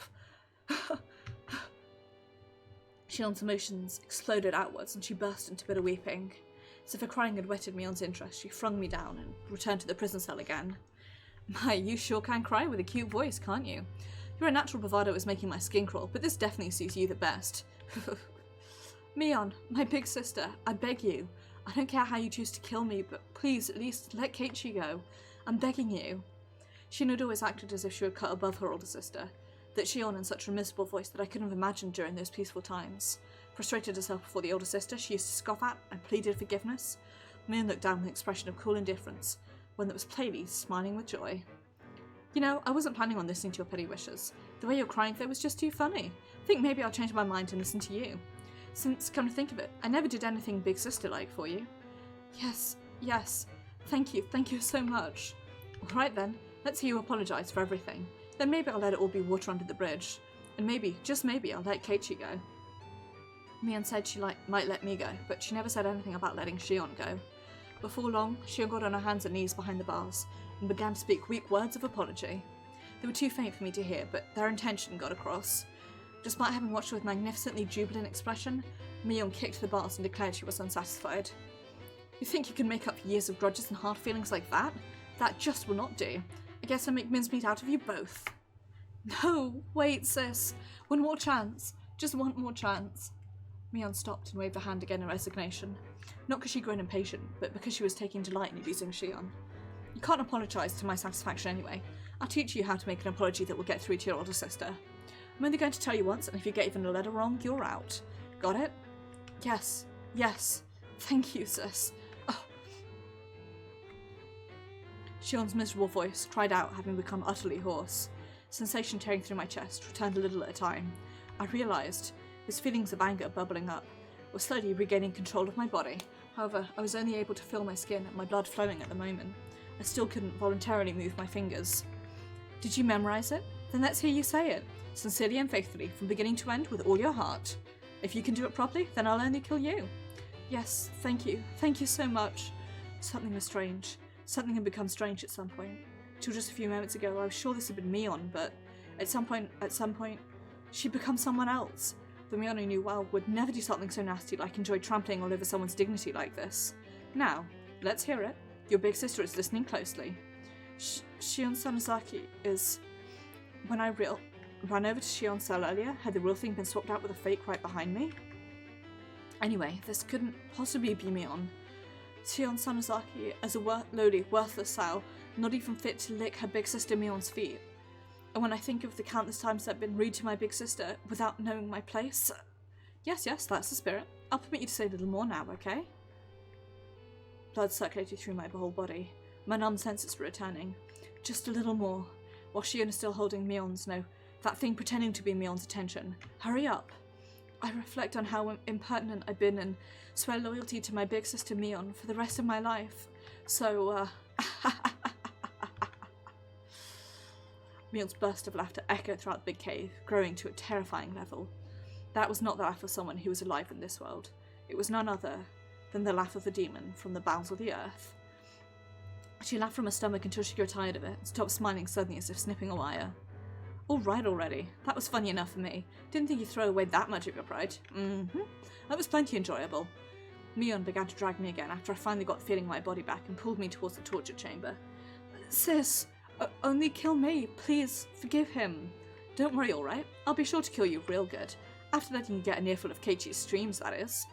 No! After dragging me to the torture chamber, she scarefully strapped me into the restraining table. Before I knew it, I was sprawled out and bound. She forced open my hands, with which I couldn't even make a satisfying fist, and tightly restrained each one of my fingers. She fastened only my hands and my fingers at that, tightly with hinges, and locked them in place. Sis, don't kill him, sis! The door to the big cave with the jails had been left open, so I could hear Shion's cries of mortification the entire time. Can you hear it, Shion? I'm gonna get started now. Please enjoy Keiichi's young screams. Give it a fucking rest. The feeling in my body returned, and the first action I took was to tell off that thing that looked like Mion. Awake at last, are we? I lied before, you know, about having wanted to give Shion the most miserable of death of all, but locking her up because I hadn't thought of a good way yet. That was a lie. Mion brought over something that looked like a toolbox. From inside it, she removed a large metal hammer, and next to that, she began to line up long, strangely shaped nails whose ends had been turned into hooks like the kind you'd see on a harpoon. I'll let her hear the screams of all those people that died because of her, and after they've soaked into her very soul, then I'll kill her. I've got pretty good taste, huh? Who are you? Ha! I'm Mion. Mion Sanozaki. Has the fear driven you crazy? No, you're not. There's no way you can be Mion Sanozaki. Mion snorted and continued her preparations for the horrifying torture. I see. Then if I'm not Mion, who am I? A demon. Huh? You're not Mion. Mion was just here. Give her back. Keiichi, is your brain really doing okay? You're not going crazy with fear? Don't touch me. You damn demon. Give her back. Give Mion back. Oh, for fucking sure then. My best friend. Give Mion back. Mion stood there for a few moments with a jaw hanging open, not having expected me to say that. I myself knew that I was about to go insane. I knew it was nonsense to demand Mion's return when she was right in front of me. But this person in front of me couldn't possibly have been Mion. There was no way I could accept that. So this is what I thought. Mion really had been possessed by a demon, and it was controlling Mion as if it were a separate personality. Mion was just a victim being manipulated by it. The evil one was really this thing. It all had to be the doing of this demon possessing her. When Mion heard that, she started to guffaw, laughing so hysterically that she started to cough and almost choked. You really are a piece of work, you know that? In this very moment, Mion Sanozaki is trying to kill you, and you're trying to reject me? I never knew there was such a funny person in all the world. If you want to laugh, do it all you want. No matter what you say though, I won't accept that you're Mion. Give her back. Away with you, demon. Begone that. Keiichi, are you trying to kill me by drowning me in my own tears? No matter what, I wouldn't lose to that laughter of hers. I shouted loudly. I shouted from the bottom of my heart, so that the mural Mion, trapped inside the Mion I saw in front of me, would be able to hear.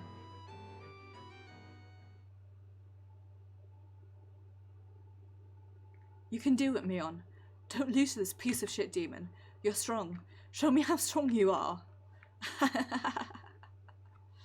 The tears welled up and flooded down her face. I can't do a hysterical laughter like that. Her hands were busy with the strain, so she couldn't even wipe them. She just let them flow. Please, Mion. Mion. Where did you lose to a demon like this? You're not that weak, are you? Don't lose. Fight. Fight. Mion, desperately enduring her laughter, pressed one of the long nails to the tip of my left pinky. In her left hand was the hammer. At her side were dozens more nails. I could tell that she was about to do, though I wish I couldn't. If you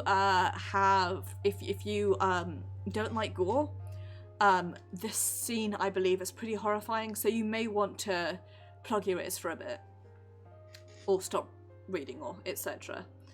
I'm definitely gonna have to put content warning when I put this on YouTube.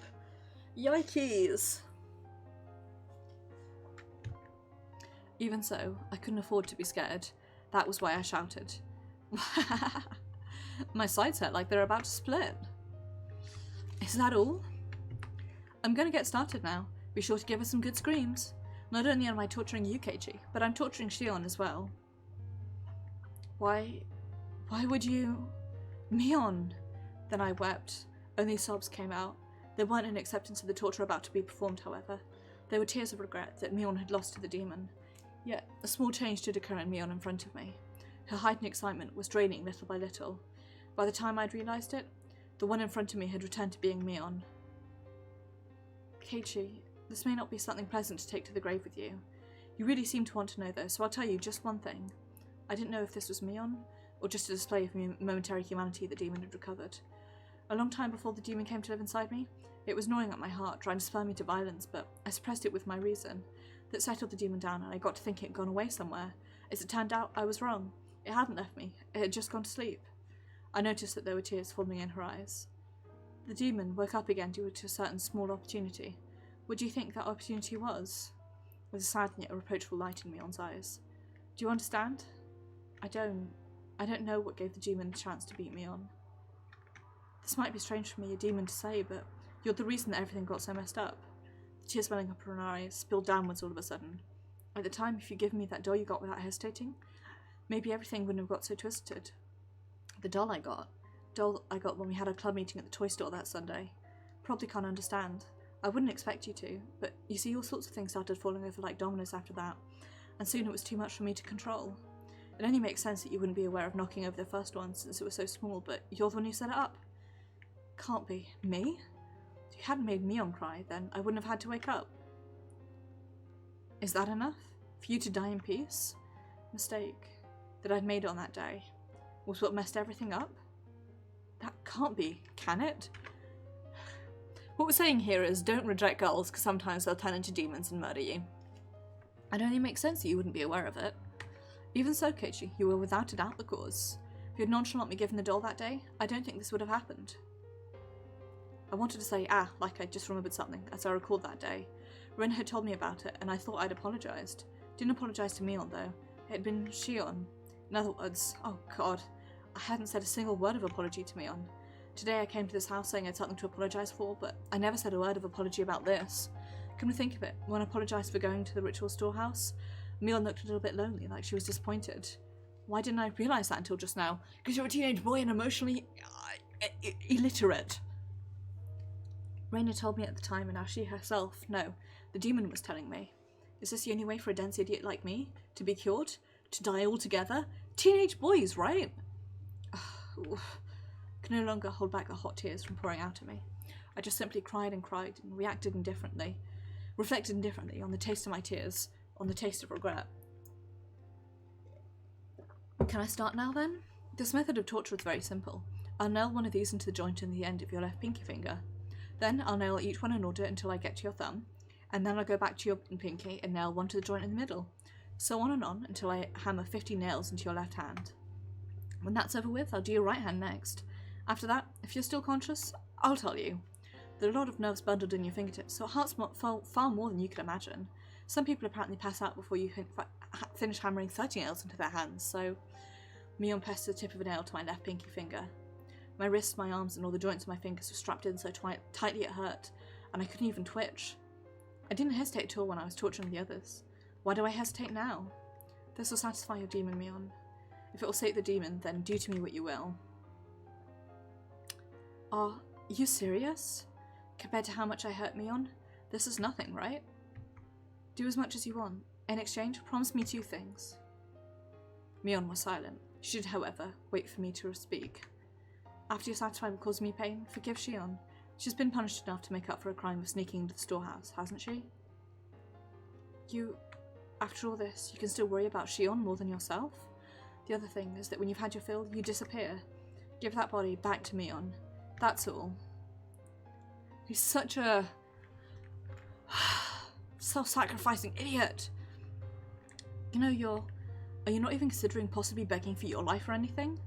Can I ask you to promise 3 things instead of 2? The third is to leave me alive. You said 2 in the beginning, didn't you? So you can't have any more. That's a shame. In such an abnormal situation, Mion and I laughed quietly together as if sharing in a stupid joke. I probably won't keep these promises, understand? I'm a demon after all. I guess there's nothing I can do then. I recall tightening my hands into fists when enduring the pain at the dentist office. Right now, though, they were opened all the way to my fingertips, so I couldn't even grip them.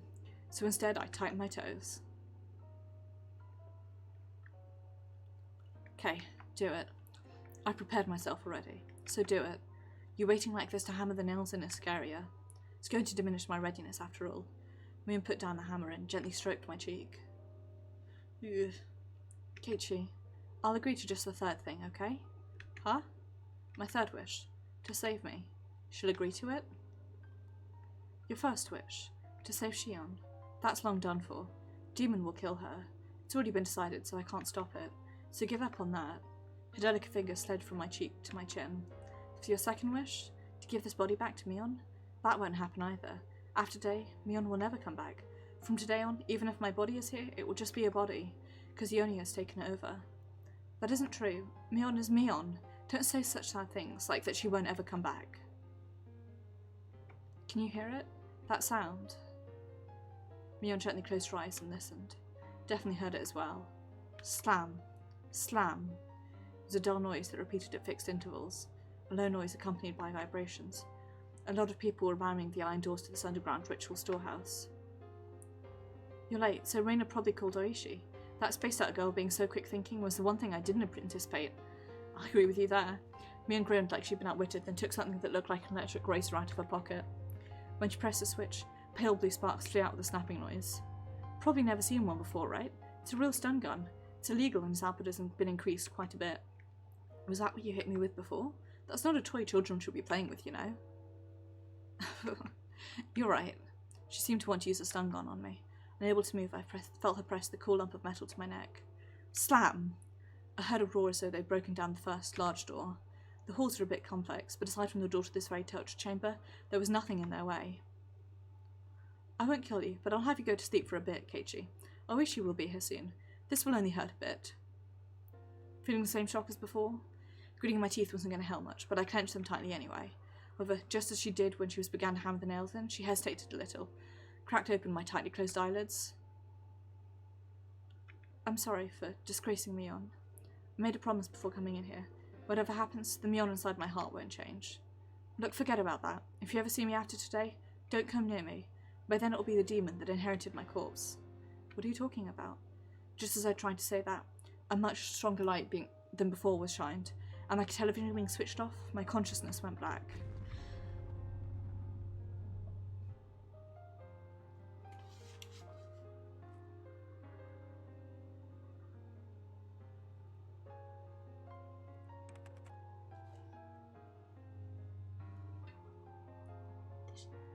Achievement for this is very odd. June 1983. A string of disappearances occurred in Hinamizawa village, Shishibono City, XX Prefecture. The suspect is Mion Sanozake, X years old. She is suspected to have kidnapped 5 Hinamizawa residents between June 19th and June 21st. Oriya Sanozaki, Shion Sanozaki, Kichiro Kimiyoshi, Rika Furude, and Satoko Hojo, imprisoned them and killed them. Preliminary investigations on the incident were delayed at the time due to insufficient evidence, but it was resolved coincidentally and shockingly. On the morning of the 23rd, a vehicle patrolling the Sanozaki property heard screams from inside and rushed in as an emergency measure. They secured the suspect's missing younger sister, Shion Sanozaki, and her 2 missing classmates, Keiichi Maebara and Reina Ryugu. Suspect fled the scene.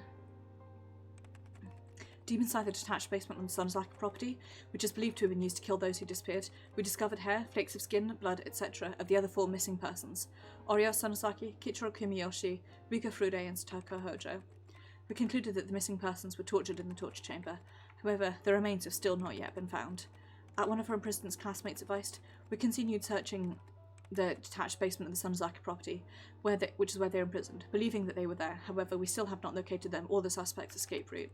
In addition, investigations are continuing as a participation in the serial freak death incidents of that recent years, thinking it would give some clue. But no evidence that Mion Sanozaki was involved, either directly or indirectly, has been found. There are still many unclear points as to motive behind the incident, and as those of the Sanozaki family and the residents of Hinamizawa have been extremely uncooperative in assisting us, we expect to require a long time to clarify them. The opinion of a local officer knowledgeable about the region is that this may have been a lynching, an internal form of punishing sacrilegious acts carried out against the beliefs of Hinamizawa village. It's clear that these incidents are particularly rooted in this region, and the prefectural police department has ordered a cautious investigation. We anticipated gaining valuable clues from the missing person believed to have been in prison for the longest time, Shion Sanozaki, the suspect's younger sister. but her mind was stricken by the grave after effects of the incident, and she's not been in a state of mind to properly answer any questions about what she knows. There's a fly in this room and it's really annoying. Psychiatrists concluded she's in a temporary state of shock, but it doesn't seem hopeful she'll recover today either.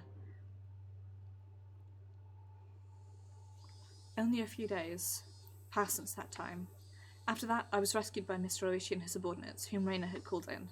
Aside from my entirely blank state of mind, I had no external injuries. The most I had was a small burn mark from where the stun gun hit me.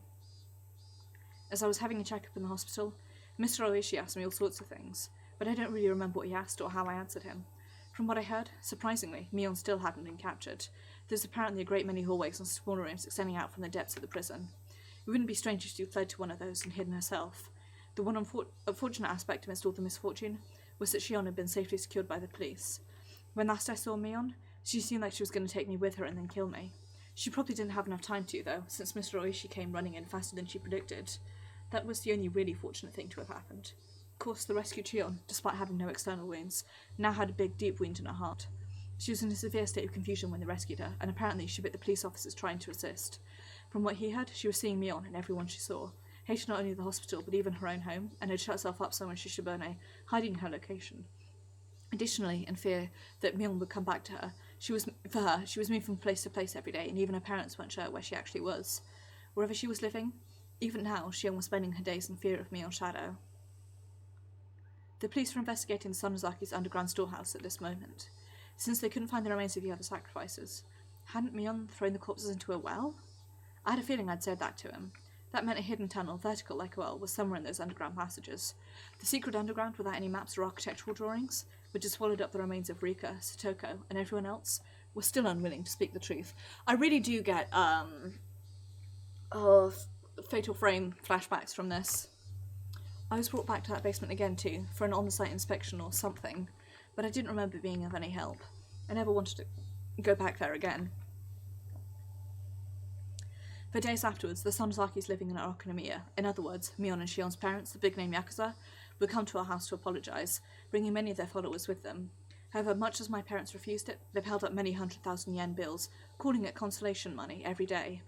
The amount of money grew each day, and after it had passed 2 million yen, they were given an envelope containing a letter. I didn't know what was written in the letter. My parents talked about it by themselves for 2 whole nights, and decided to move away.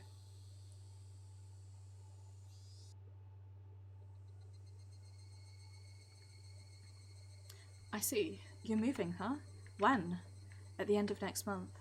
I won't even have been here in Amazawa for half a year. I'll be lonely. I'm the only one left. Reina smiled sadly. I just said yeah. I thought it would make her even more lonely, so I changed the subject. Here's something to think about. It's how I broached it. Mion hadn't actually fled, but had been demoned away in the truest sense of the term. Absolutely right! Where she went after she disappeared? That we didn't know. What was there where she disappeared to? I hope there was a hobby shop dealing in imports, the kind Mion liked. In that place, she'd definitely be free from the burdensome fetters of her family, and live not as Mion Sonozaki, but as just Mion, and enjoy herself. Maybe she's already met up with Satoko and Rika. They must also have been waiting for the day Reina and I would join them, spending all their time doing cloud activities, as lively as they always were. That's unexpectedly really sad. When I told Reina that, she smiled and nodded to me. Whew. The incidents that the Sonozaki family had been trying so hard to hide too were exposed to the magazines from this single tiny seam. The serial incidents of recent years were all pulled up like a long vine in the ground, one by one, and for many days news of it was brought up on talk and variety shows. The shows which comedic and silly had never once tried to touch upon the grim, heavy history that Mion had been bearing. It made me mad to see this bringing the stuff up in jest, but there was nothing I could do about it now. Stupid fly. How big an impression would these few short weeks I spent in Hinamazawa have on my life? During these few weeks, I met my best friends and had the best experiences of my life. I would probably never forget it for as long as I lived. As for the distorted image of Mion that the media created, after the masses got tired of treating her like a plaything, they'd ball her up, throw her in the trash, and then she would fade from her memories. Somebody, as one of the few people who knew the real Mion, I must always make sure I remember her. Beyond any doubt, that will surely become my offering to her. The sky reached up so far up, and the towering cumulonimbus clouds floated through it. The real summer was just before our eyes.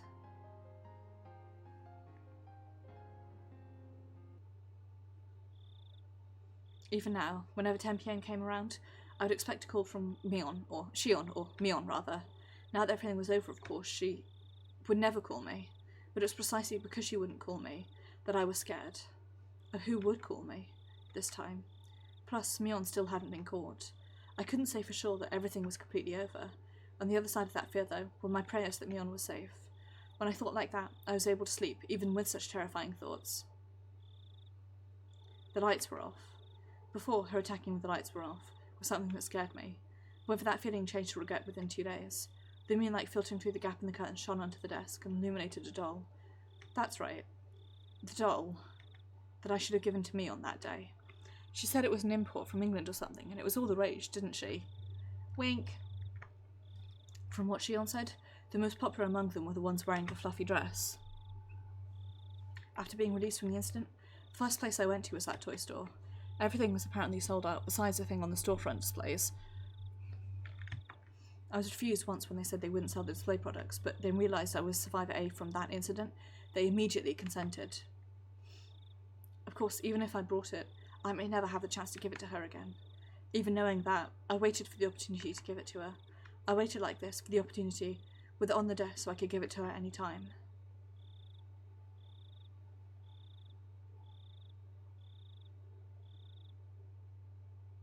Plonk.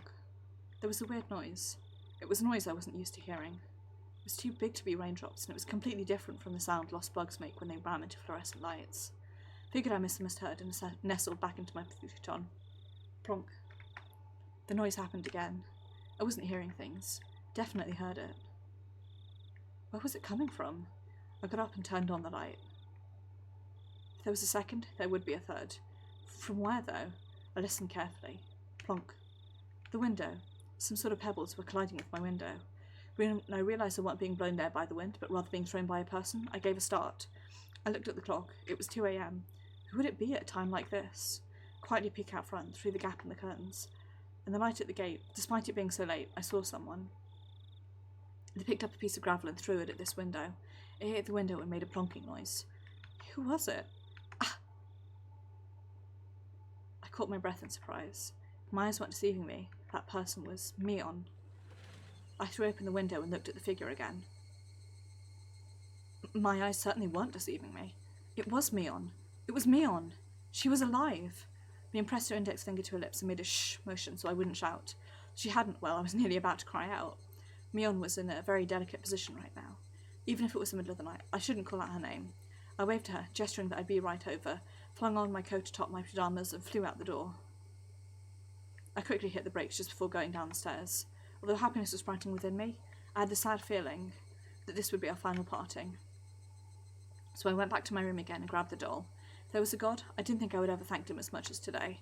Even if it would be the last time we ever saw each other, I was so grateful for this one chance to give it to her. I slipped into my sandals, unlocking the door, unhooked the chain, and leapt out our house. Mion. It's been a while. How are you? Been doing all right? It was like how we used to meet every morning. Mion waved to me and responded to me like she always did. It was doubtlessly Mion. It was the real Mion. Are you all right hanging around this place? I really shouldn't be. She certainly wasn't acting like she knew the police were following her. It was almost like she was a patient who got tired of staying in the hospital and snuck out. Her speech was relaxed enough to make me think that, and I couldn't help but be surprised. That relaxation, I thought, was more like Mion, and I was happy for it. Anyway, what's wrong? What do you need at this hour? I wanted to talk to you one last time. That was when I noticed them. On Mion's forehead were big droplets of sweat. Her expression too, which I thought to be a satisfied smile, was on closer expression trembling slightly, and I realised she was forcing it. Well, I can't stay for any longer. A pain note was beginning to enter her words as well, as if just smiling was a feat for her. Are you alright? Are you not feeling well? I tried so hard until now, but I can tell I'm done. This is my limit. They're about to come up behind me to take me away. Mion's smile crumbled and started to stiffen. Did she push herself this much to come all this way for me? I left her cut off and changed into rough breathing. I reached out to rub her back, but she knocked me away. Are you okay? Don't force yourself. Oh, that's right. I had something to give you, Mion. This doll. I'd wanted to do this one last thing, because I knew how little time you had left. But this last thing, it... Oh.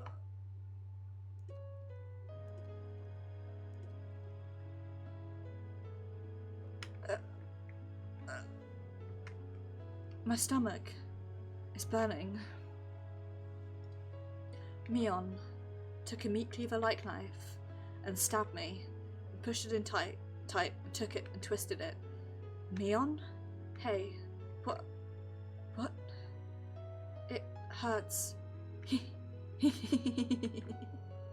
I made it. I cowered on the ground. My stomach was so hot, it was almost spewing fire. You knew it was gonna happen, right? Mion watched it, then took a few steps back and cackled. I've done it. I've done it all. That's everyone I wanted to kill. The last words Mion left me with that day came back to me. After today, Mion will never come back. From today on, even if my body is here, a body is all it will be. By then, the demon will have taken it over. The demon. Me, on... This can't... I thought we had finally been able to meet. This can't... Mion, in a pool of blood of my own design, is the doll I brought for Mion. Died. In red. So red. Mion. The good fortune of having been allowed to meet Mion once more, and the misfortune of that meeting being torn apart before my eyes. Should I be grateful or curse it? My emotions were neither of those, as my consciousness sunk deep into a black swamp. The doll I brought for Mion, the blood, had ruined it. No matter how I scrubbed and scrubbed, it had needlessly been ruined. Ruined. The sad moon was so white, it looked frozen.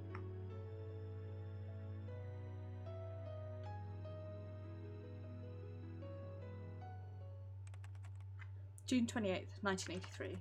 A violent incident occurred in Hinamizawa village, Shishibono City, XX Prefecture. The victim was Keiichi Maebara, also a victim of the previous string of disappearances. At around 2 a.m, he was stabbed in the stomach with a bladed object by the suspect of the last case, Mion Sonozaki, and was gravely wounded. He was discovered when his parents woke up and was then transported to the clinic. He escaped death. The criminal fled the scene. On the same day at approximately the same time, a fall accident occurred in the Kamishiki apartment complex in Shishibono City, XX Prefecture. The victim was Shion Sonozaki, also a victim of the previous string of disappearances. Later on the same night, neighbours overheard her having a big fight with someone and informed the manager. The manager used a master key to enter the room and discovered that the victim had fallen from the 8th floor balcony to her death. The room had been torn apart and appeared to show traces of a fight. One neighbour had frequently visited the Sonozaki house for a long time and testified that he heard what sounded just like the two sisters having a fight, trading insults back and forth. He believed that this was related to the injury case that occurred on the same day in Hinamizawa village, perpetrated by said incident suspect, and did a thorough search of the room, but could not find any traces that would imply that anyone but the victim was present. The victim still straight down into the foliage of a parking strip.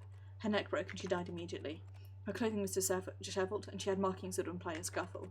We also believe, however, that it could have been an insanity-induced suicide attempt, based on the particular mental state of the victim after the incident. We're conducting a thorough examination on both fronts, suicide and homicide.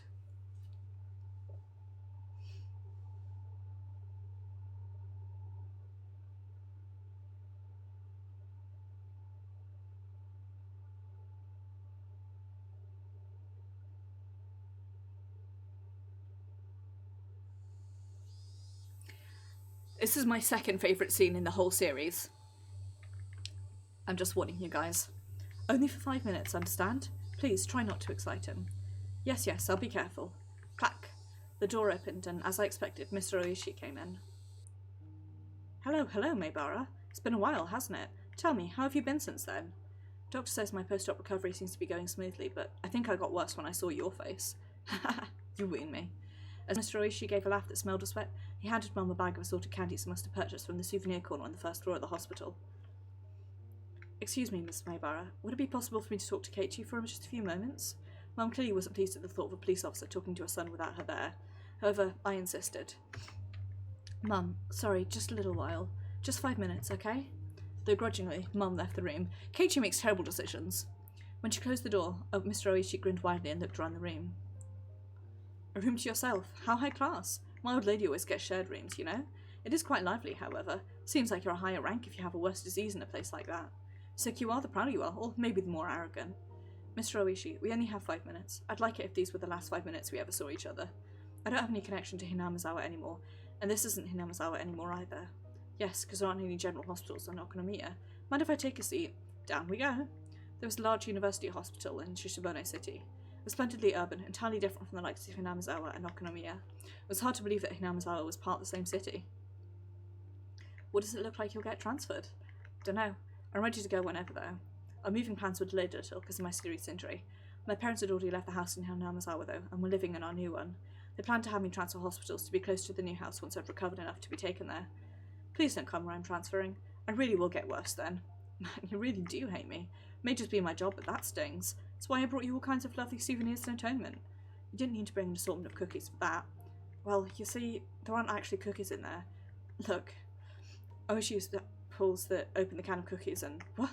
Ow, ow, ow, I'm stretching my scar. I didn't know what you were into, Maybara, so I brought all sorts of things. See, all sorts of cute-looking ones, from westerns to comic strips. Lately you have this sort of manga aimed at girls, too. Don't bring that in here. Take them away and go home. Ow, ow, ow, ow. Thought for sure a healthy young person like you would be feeling, not reading this out loud. It's really creepy. Do. I gave Mr. Oishi's vulgar laughter a pained grin. Somehow or other, I understood. The fact that Mr. Oishi was bringing it up like this meant that he must have had something important to talk about. The incident with Shion really was unfortunate. The night I was stabbed by Mion, Shion fell from the balcony and died. They said the police were investigating possibilities, accident, suicide and homicide, but it could really only have been Mion's doing. Mion found out where Shion was hiding and pushed it to her death. Nothing else was conceivable. Couldn't have been an accident. It was Mion. It had to be. The criminology guys are saying it had to be suicide, but I'm of the same opinion as you, Maybara. She pushed Shion and also stabbed you. In one night. Has Mion still not been found? Oh, that's right. That's what I came here to tell you today. Yes, we actually did find her. What? Ow, ow, ow. Learning that felt rather strange to me. I was partly relieved that the incident was truly over, and partly sorry that my best friend had finally been caught. Felt many other things too. My heart was a maze of emotions. That's not all. In the Sonozaki House catacombs, we found a hidden well. Just as you said, Maybara, we found the remains of all those who disappeared at the bottom. I see. That sliver of hope that possibly I believed in, that Rika and Toko were alive, just from the fact the remains hadn't been found, gone. It was incredibly well hidden in those catacombs. I mean, it was in the blind spot of another blind spot. It was a vertical tunnel, dug out like a well.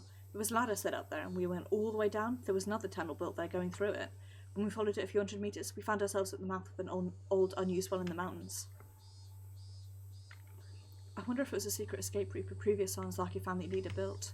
Probably was. Maybe it was made in the Meiji era. Still, I'm impressed they built something like that. So everyone's remains were at the bottom? Yes. Even deeper down than the escape path, there was a pool of coal tar. They'd been casually thrown into there. They'd fallen from a fairly high spot, so their remains were totally buried in it. Took a lot of time and effort to pull the bodies out. Did you find them all? I hoped that they at least wouldn't find Rika or Stoko. Oops, wrong button. It's what I wished for when I asked, but my shallow hope was crushed in the blink of an eye. Yes, all of them. In fact, we also found human bones we think are over a decade old. I think there are at least 3 people. Suppose it's the dark side of Hinamizawa's history. Wonder how many people's bones we'll find when we've sucked out all the mud. It's a scary thought. That weight had been pushing down on Mion's shoulders the whole time. Mion. We've currently identified people who disappeared from Shishibone City decades ago. People are talking about how this opportunity might let us resolve the disappearing persons cases that have been abandoned. After a deep silence, he breathed a heavy sigh. Mr. Oishi went for cigarettes to pass the time, but he realised this was a non-smoking area, so he gave up and put them back in his pocket. Oh, right. This is a bit of a detour. But you know Rika Furude, right? Of course, she's my friend. Did she ever tell you anything along the lines of regularly taking insulin injections for diabetes? Rika had diabetes? Didn't know what he was talking about. Actually, we found it in her skirt pocket. A syringe. It was destroyed though, so we couldn't identify the medicine. It was a bit out of place, so I got interested. You really don't know anything? I didn't know anything about Rika carrying syringes around with her. The Sonozaki family corporates, the Yakuza people. Anyway, there's rumours that they deal in psychostimulants. Was thinking that might have something to do with it too. You trying to tell me that Rika's a drug addict? No, not at all. That isn't what I'm saying. It just seems strange, however you look at it, that she bring a syringe with her on her way to get soy sauce. I have no idea what any of this means. My eyes are spinning. I feel sick. Wink. Are you alright? Should I call a nurse? I'm fine. Please continue. Well, that's all I had to say about the syringe. It was the only thing that personally struck me as interesting. Rika. Rika's sort of like the village mascot, after all. Looks like the villagers are in an uproar right now. Between the older blind believers and the Sonozaki family who killed her, the three families' effective control of the village is basically in shambles too. Someone came up to them with talk of a dam again. With this sort of timing, the entire village would be abandoned for sure this time. I'm not related to Hinamizawa anymore. I actually was. I just said it because I thought about Hinamizawa being abandoned was unpleasant, and I wanted to end this conversation quickly. There was a knock at the door. It opened slightly and my mum asked if we were still talking. Pardon me. Whoops. We went off topic, didn't we? What a pickle. I looked at the clock. 5 minutes were long past. Told my mother there was something he really wanted to ask, and if she could wait a little bit longer. Is that so? Keep it short, okay? There wasn't any getting around the fact that she was thinking about what a police officer could be talking to her son about. Being stabbed. Maybe we should choose another day for this. Mr. Oishi, Mion, how is she right now? I want to just hear that answer and then get rid of him. Before I tell you that, I just need one thing from you. I just need you to answer something in all honesty. What is it? I want you to take your answer seriously, got it? If you say something indiscreet, it could be viewed as obstruction of the investigation and you could be prosecuted. Mr. Oishi kept threatening me until the end. The hell did he want? Mibara, who do you think the criminal was who pushed Shion from the balcony? There's no way it could be anyone but Mion, is there? Then who was the one who stabbed you? Please don't make me say it again. It was Mion. Mion Sonozaki. Mr. Oishi smiled bitterly, then dabbed at his forehead with a handkerchief to wipe his sweat. He should have expected that answer, and yet it looked as though he wasn't satisfied with it. She pushed Shion and stabbed me. Didn't you just admit yourself that Mion was the criminal? The evidence that we have that Mion killed Shion is based on testimony from the man living next door. This neighbour is actually a member of an organised crime group. In other words, he was Shion's bodyguard. Seems he's a veteran leader in that vein, and was like a parent to the Sonozaki sisters growing up. That man said this. The noise he heard from next door was just like the sound of a fight between the sisters that he was used to hearing when they still lived together. And no, there was no doubt about it. He said he heard Mion and Shion insulting each other and heard them struggling. First, though, he thought it was a hallucination she was having, brought on by her dementia. See, he thought that because that sort of ruckus had been occurring every night. However, that night had been longer than the rest, and he claimed he went to her room to give her a sedative. The noise died down when he got the manager to give him the key. He'd already decided to at least check up on her, and after she wasn't answering his calls, they took the plunge and unlocked the door. Then they said that the room was a mess. Since Shion had been pushed over the balcony, they decided it had to have been Mion, and that's how it happened. In other words, he only heard from the other side of the wall. Plus, because the apartment complex is connected to their organisation, it doesn't have many residents, so they were the only ones who heard it happening. To reiterate, there was only one person who witnessed Mion Sonozaki. Even if he didn't see her, then isn't it obviously Mion's doing? Now, settle down. This is what I'm saying. It means you were the only one who saw Mion Sonozaki for sure last night. After all, Shion, the other witness, is no longer alive. What are you trying to say? I don't really understand. At that point, Mr. Oishi paused. The fact that this was a no-smoking area completely slipped his mind, and he took out his pack of cigarettes again.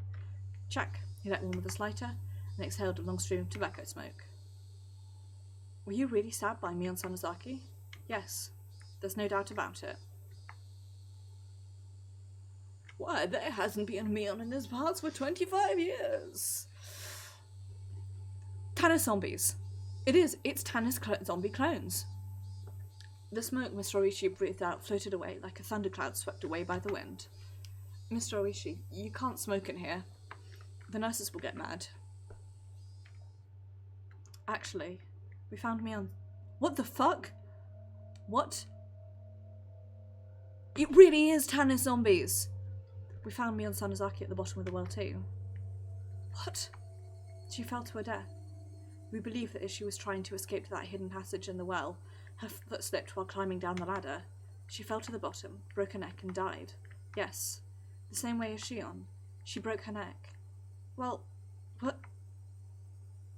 After you passed out that day, Mion tried to escape using the hidden well, but her foot slipped and she died. As if beckoned by the corpses of the other sacrifices, she dropped down there. Don't like it. Why did I leave the door to my hallway slightly open? I know the answer is because I always do to get a good draft going through the flat. I don't like it. I'll be quite honest. I'm not a fan. But that doesn't make any sense, does it? The autopsy came to the conclusion that she definitely died on that day. She didn't go back there after attacking you and Shion. She was already dead by then. My jaw was on the floor. Absolutely no way that could be. Take care, Lynn. Have a wonderful evening. And do take care of yourself. Don't get killed by any Tannis zombies, okay? Mion was the one that stabbed me. It had to have been her. There wouldn't have been anyone else to do it. Then, who attacked Shion and me? Who was it? The one who attacked you was someone who was Mion Sonozaki and yet not Mion Sonozaki. My mind had become a complete mess and I was starting oh goodness me, to lose my ability to think straight. So what, they think Shion stabbed me, then went back to the flat and killed herself? Do you remember how Mio Takano died? Eh? Takano? Ah, yes. I think I heard that she was burned to death in some distant mountains. We learned she was burned after being strangled to death. The Gifu station did the autopsy. It's a little bit strange. The results of the preliminary autopsy said she'd been dead for at least 24 hours. Since that was contradictory, in their panic they seemed to have revised it to say she died earlier that day. Despite me being an absolute wreck of what was going on with Mion, he was telling me there was even more on top of that. I didn't understand the complex things Mr. Oishi was telling me. The result saying she bled for 24 hours, as our old criminologist says, is pretty damn reliable. So then what would that mean? I've asked that question over and over, but on the night of Watanagashi, you were with Mio Takano, weren't you? I was. You also met her on the day before while setting up for the festival, right? I mean, I ran into her too. Yes, I was with her then. She'd been dead for 24 hours, and that would mean she was already dead the day before the festival. That can't be. She was alive during the festival preparations. However, when you all slipped into the ritual storehouse, Takano was already dead. The origin of all that happened, the beginning of everything, our intrusion into the ritual storehouse, which I'd come to regret countless times. The one who tempted me, Takano, when she invited us in the storehouse, she was already no longer of this world. Yeah, me too, Hakun. As tempted as I am to blame the Tannis zombies, and if you haven't listened to the podcast Tannis, I would absolutely recommend it, you will understand what I mean. I'm really confused. Like, the twins, it makes sense because there's two of them, and we know that Shion is a little bit messed up, so it makes sense that she could possibly essentially have had a psychotic break, stabbed us while pretending to be Mion, and then committed suicide when she realised what she'd done. But there are too many dead people walking around in this incident.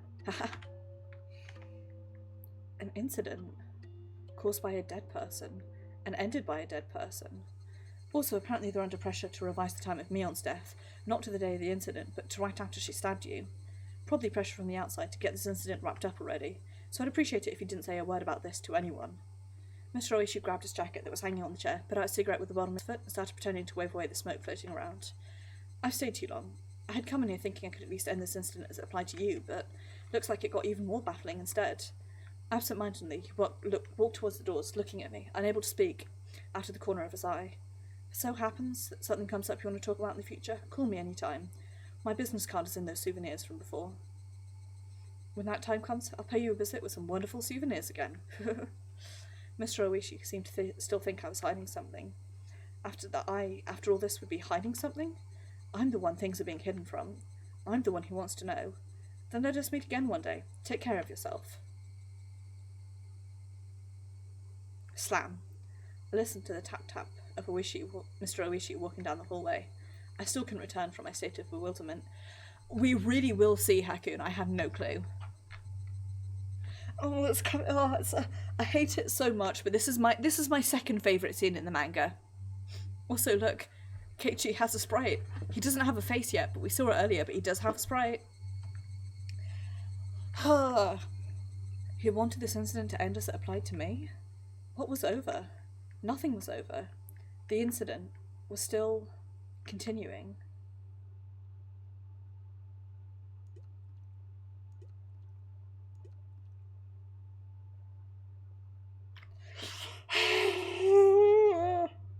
Then, slip, an arm covered in fresh blood came out from underneath the bed. I wasn't that surprised. This was an illusion I was seeing, seized with fear. Keiichi, I told you, remember?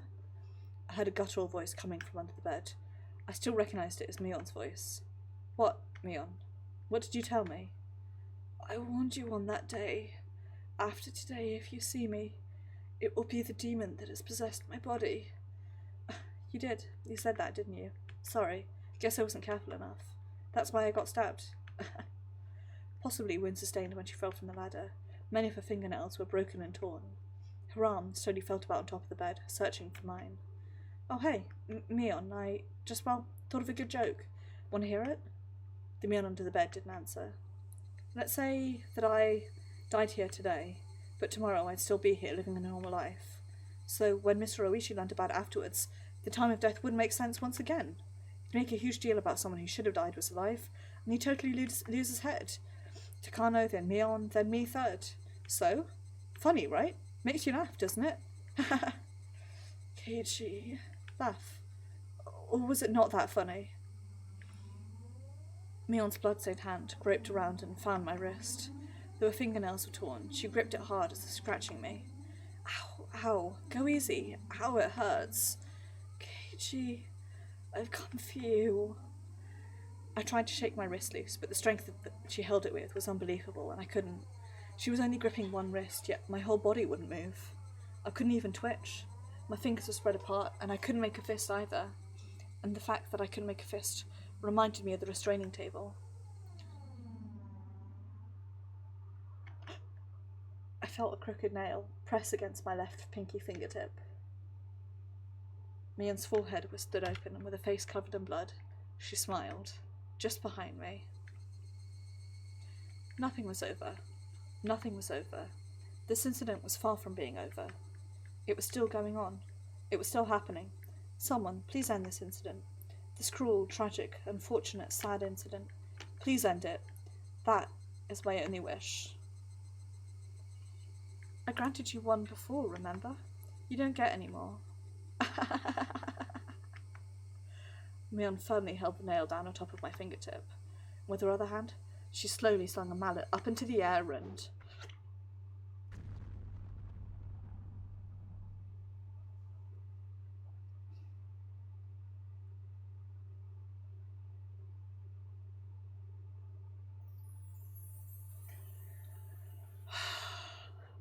I really do hate it.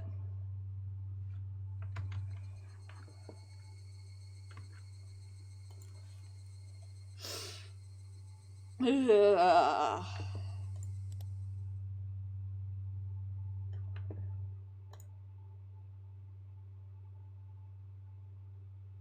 Let's do it. Thank you very much for enjoying Higurashi When They Cry Watanagashi. How did you like the story this time? If you enjoyed it even a little, I'm happy. It's time for Mood Whiplash. Ciao. A little? Nothing? Not again. It was a huge bad ending again, was it not? It is enough to make me simply furious. I'm furious.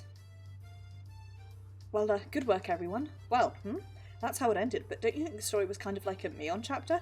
I'm extremely satisfied with how big a role I played. You cannot call such a thing a success. Rika and I got killed too, didn't we? None of this concerns Toko at all, either. Ah, I don't want to die like that.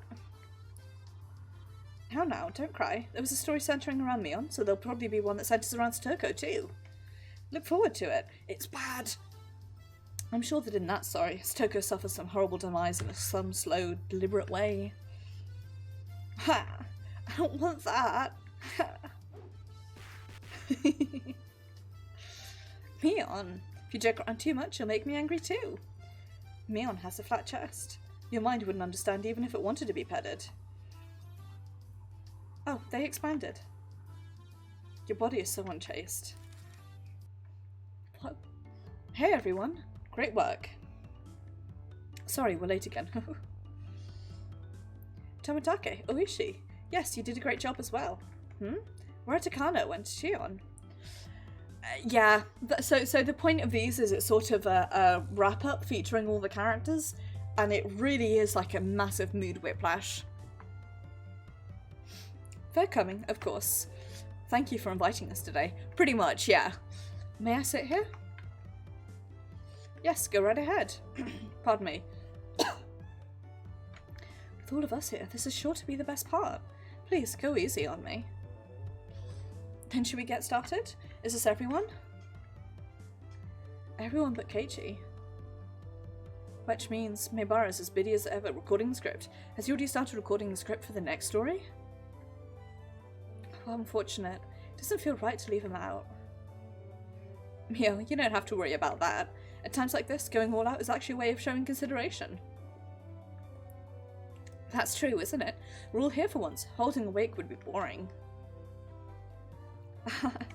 Then sorry, Keiichi, but we'll take things from here. It's decided. Can everyone get the cups? Does anyone not like carbonated drinks? Said that really oddly.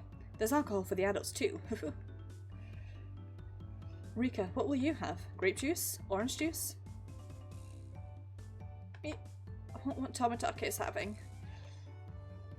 Hey, Rika, you're not allowed to drink. Has everyone got their cups? If we don't make it too soon, my juice will get warm. Who will lead? Mion? Reina should do it.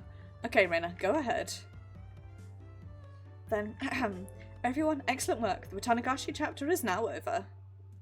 Thank you. Clap, clap, clap. Okay, everybody's here. Should we debate the story again? I think so. Then, let's get some honest opinions. Does anyone here have something to say? What is there to say? Weren't all of the mysteries solved in this chapter? The criminal was Mion. The root of all evil was the Sonozaki family. Was that not the conclusion? I see. So sure that Mion wasn't the criminal. Too naive. This is entirely predictable from the previous Anikakushi chapter, was it not? In fact, it's almost shocking how predictable it was. You're right.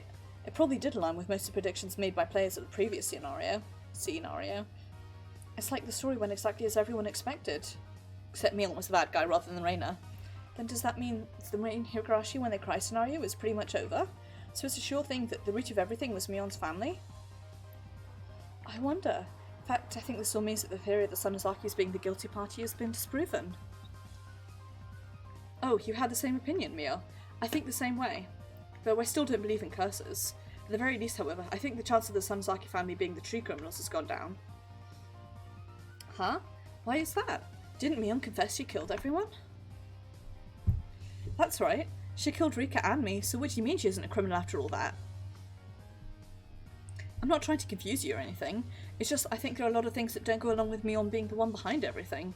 If you think about it a little, you'll get it. Huh. I believe the truth to be more or less in line with the Sonozaki family theory, but I'd love to hear your theory, Mion. God, my throat hurts. Then hear me out. Near the end, I confessed I'd participated in the past incidents, right? I thought something wasn't really right about that, so I guess that's my basis. I mean, think about it. If the incidents of the past were caused by the Sonozaki family, that would be crazy. I mean, wouldn't they all be perfect crimes? They're all attributed to other criminals as simple accidents, after all.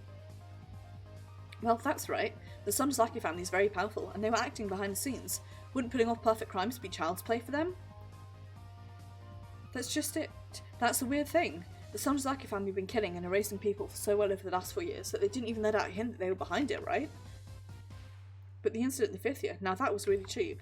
They were killing and erasing people at random. Any idiot could have seen the connection with the Sonozaki family. Now that I think about it, you're right. The incidents in the past were all mysterious and nobody could tell if they were because of the curse or just simple crimes. But then on the 5th year, they suddenly got really violent. I don't understand what you're saying. Rika, do you? She means that if the Sonozaki family were the real criminals, they would have done a much, much better job with the incident on the 5th year. So what does that mean? Mion wasn't the one who killed Rika and me, but it was the work of the demon who possessed Mion? Come now. Just like I thought last time, Mion wasn't a bad person after all, was she? That's right. Stoko and I both thought she was doing bad things because she was possessed by something. Then does that mean our theory was right? I've been supporting the curse theory since the last after party, and the story this time makes me all the more convinced it's true. The fact that revealed at the very end, the information regarding how Mion and Takano had died days before, despite being witnessed, seems to indeed support that theory. Oh my. I see the curse believers who seemed unconfident last time have grown quite a bit more self-assured. Do any of those who think it was a human have any objections? Last time, Mion and Rika were the ones who thought it was the work of a person. Tomitake did too, didn't he? Okay, let's see what you've got then. You got me there. Can't quite find the right words. Of the pieces of evidence for the curse, one of the pieces of evidence for the curse theory is the mismatching times of death, right? So if I could disprove that theory, it would prove that human did it, wouldn't it? Oh, Shion, do you have a good objection? Well, I suppose. I have the same opinion as you, Mion, that it was a human, but I don't think the Sonozaki family were the main culprits either. If it's okay with you, I'll offer my objections. Hoo-hoo! Show us what you got. If you say it wasn't the curse, then let's hear your evidence. Okay, Shion. That last trick we've been talking about. Despite Mion having died the day of the incident from falling into the well, how did she appear days later to kill you and Keiichi? Here it is, my Sonozaki sister's conspiracy theory. My reason is simple. If Mion was dead by that time, then the only one who could have stabbed Keiichi was me. I disguised myself as Mion and stabbed him. This is my theory. Then I went back to my room, pretended to have a tussle with a ghost, then jumped right down and killed myself. So when you get down to it, Mion in this case would be the one to take the blame. She would take care of the mayor in person, and Shion would be made merely into a victim. If she hid herself in the well, the disguised Shion could show up wherever she pleased and murder whoever she wanted, all planned from the start. I get it. Then Mion made two mistakes. First was that a corpse was found, and second was dying when she only planned to hide. That's what it would mean. Oh, well now, you're right. There is something logical about that. However, I'm still not convinced. It was too different from the magnificent perfect crimes in the past. Even if their plan went well, Mion would end up the bad guy, wouldn't she? Part of me wonders if maybe the previous crimes were masterminded by somebody else, masterminded by Oryu maybe, and then the reason that they failed is because this time Oryu was like, hey, that's a bad idea, don't do that, and Mion / the demon inside Mion and Shion went like without her planning, which is why they fucked up, because they're 17. She would either have to hide the rest of her life or live pretending to be Shion, wouldn't she? That'd be too constrained. Can't call that a perfect crime. In other words, whether by dying or disappearing, Mion would have to go away. Rika, that's a good thought. That means we should consider that Mion's Sonozaki leaving the stage was part of their plan. That's why at the end, Mion took the blame for all the incidents in the past. She took responsibility for all of them herself, then left. By doing that, she could cover up the true culprit behind the past incidents, which means that this incident wasn't shabby. Its purpose was to cement all the past incidents as perfect crimes. I suppose that's what it comes down to. The young leader of the Sonozaki family, who was the biggest suspect, confessed to everything and disappeared. For her, or perhaps for the non-Sonozaki true culprit, there likely was no more favourable outcome. I don't understand even an inch of your conversation. What do you mean by Mion taking the blame? Is she not the culprit? Let me put it this way. True culprit behind the serial freak death incidents was someone else. Mion gave a fake confession that she caused all the previous incidents to protect that person, or so everyone's saying. My, I said this during the story, but it seems we have an incredible detective on our hands. Yes, it does seem a bit persuasive. An incident started to throw the scent of the true criminal. That's my reasoning. Though if I go further, I think the true culprit isn't part of the Sonozaki family. Yeah. So it was Mion disrupting the incident to further protect the mystery person who pulled off perfect crimes 4 years running then? That's right. The manager, who only appeared by name in the last story, is pretty suspicious if you ask me. Amazing. It really does all add up. Clap, clap, clap. I still think the Sonozaki family and sisters are the culprits, though. An incident caused by the sisters to sever their old fetters to the three families, to clear away the past. That's my theory. Clearing away the past? You mean that they placed the blame for the three families' crimes on their final leader, Mion, to put an end to a dark history, and then the two of them left? That's right. It would make it a sad story, where we sisters finally choose to end after a lot of worry. We went a little too far. Amazing. It really does all add up. Clap, clap, clap. Wait, what? It looks like Rika has an opinion too. Go ahead, Rika. I have a question for you all. Why did Keiichi need to get stabbed? We already know why that is, Rika. It's obviously because he went in the forbidden storehouse without asking. Thinking back on it now, Tomitaka and Takano probably died in a previous story because they snuck into that warehouse, eh? That is rather strange indeed. Huh? What is it that's strange? Ah, Reina, that's right. Won't you think back, please? Very odd wording there. That's right. In the previous scenario, they were after Keiichi's life, even though he didn't sneak into the ritual storehouse. Well, that's because, yeah, Hinamizawa hates outsiders, right? That's why they tried to kill Keiichi. That would be strange, though. They should have attacked Keiichi's parents, too, in that case. No matter how you look at it, though, his parents never seem to be in much danger. Either this time or the last. Keiichi, I think, is victimized primarily because he's the one who's working out the truth. Hear that, everyone who thinks it was the humans doing that? Unless you could properly explain the reason Keiichi's life was threatened, you can't definitely prove the criminal was human, can you? Even with the curse theory, however, we don't know why Maebara was attacked this time or last time. With a little more, we would have had it. There are still a lot of mysteries remaining. We can find some kind of reason for everyone but Keiichi to die, but for some reason, Keiichi's death is always vague. Last time in Onikakushi and Taraimawashi? Don't know that. And now on Watanagashi, who's being targeted regardless of whether he went into the storehouse. Then does that not mean he was doing something that got him killed both this time and last time? I see. If you can find something in common about Maebara's actions between last time and this time, seems like it'd be the key to unravelling all these incidents. I skimmed through the stories again, but I think he's going about his life in his own way. Though aside from the part with the storehouse, I didn't spot anything suspicious about his daily lifestyle. Keiichi, what did you do both this time and last time? Something bad that would cause you to be killed? It's best to ask the person himself when you're unsure. Okay, Nagels. One of the ones I'm going to play later then, I guess. Ho ho! So while I was reading the script for the next game all by myself, you were talking about me behind my back, huh? I see. Well, that's that. Anyway, Keiichi, you should try asking your own heart. Keiichi, so what kind of bad thing did you do that would get you killed? It must surely be all the violence thing he does towards me. The way he sometimes directs a dangerous gaze my way and makes strange deluded expressions is surely a criminal act. Yeah, being happy all day surrounded by girls his age is kind of like a crime in the first place. A grave crime indeed. Maebara is truly an envious main character, isn't he? Switch out with me once in a while, would you? Creepy man. Well, with all those perks, getting stabbed at the end really isn't much of a price to pay. Well, there you go, Keiichi. Have you remembered the crimes you committed? Ah, both this time and last time. I live a proper and just life, and I always meet a terrible fate in the end. What was that about? Ask my own heart. I'm the one who wants to know. This is bullying. How sad, how sad. I'll pet your head next time for you. I wonder if we should go back and read Onikakushi again after reading this one. I'm going to put myself in Mion's shoes and read back over Watanagashi. Maybe I'll find something different compared to when I read it from Keiichi's point of view. Hint, hint. I will always think it was the doing of a demon. All of the events and tricks can be explained away with a demon. It's kind of like plasma. What do you, the readers, think about it? We'd certainly like to hear your thoughts and opinions. There's still a way to go, but do your best. With that, please look forward to the rest of the Higurashi series.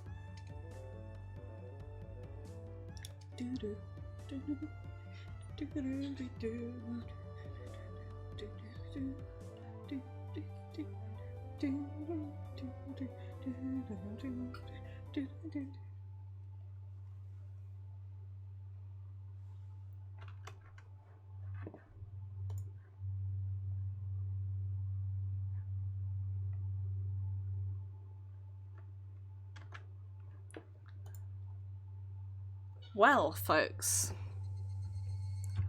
that brings us very neatly to the end of this stream.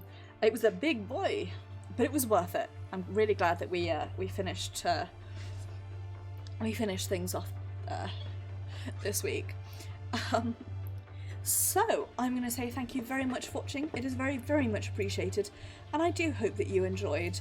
I am going to go pass out and try to sleep.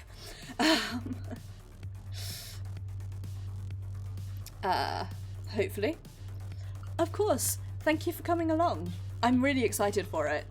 But before that, of course, I will be streaming Dishonored this Saturday. We are going to be starting the Knife of Double. Then on Sunday it will be Destiny 2, where we will continue unlocking the Dreaming City. Next Tuesday will be Final Fantasy XIV, where this time for real I'm actually going to start taking our shard through the story and not get distracted by content. And then next Thursday we'll be starting Chapter 3 of Higurashi When They Cry. Higurashi. I am very excited for it. It's going to be a good time. I am intrigued. I'm excited. It's going to be good. So take care, everybody. Have a wonderful evening. Thank you very much for the host, Hakun. It is very much appreciated. Do take care of yourselves. My voice really hurts, so I'm going to stop now. Good night, and I shall see you guys on Saturday.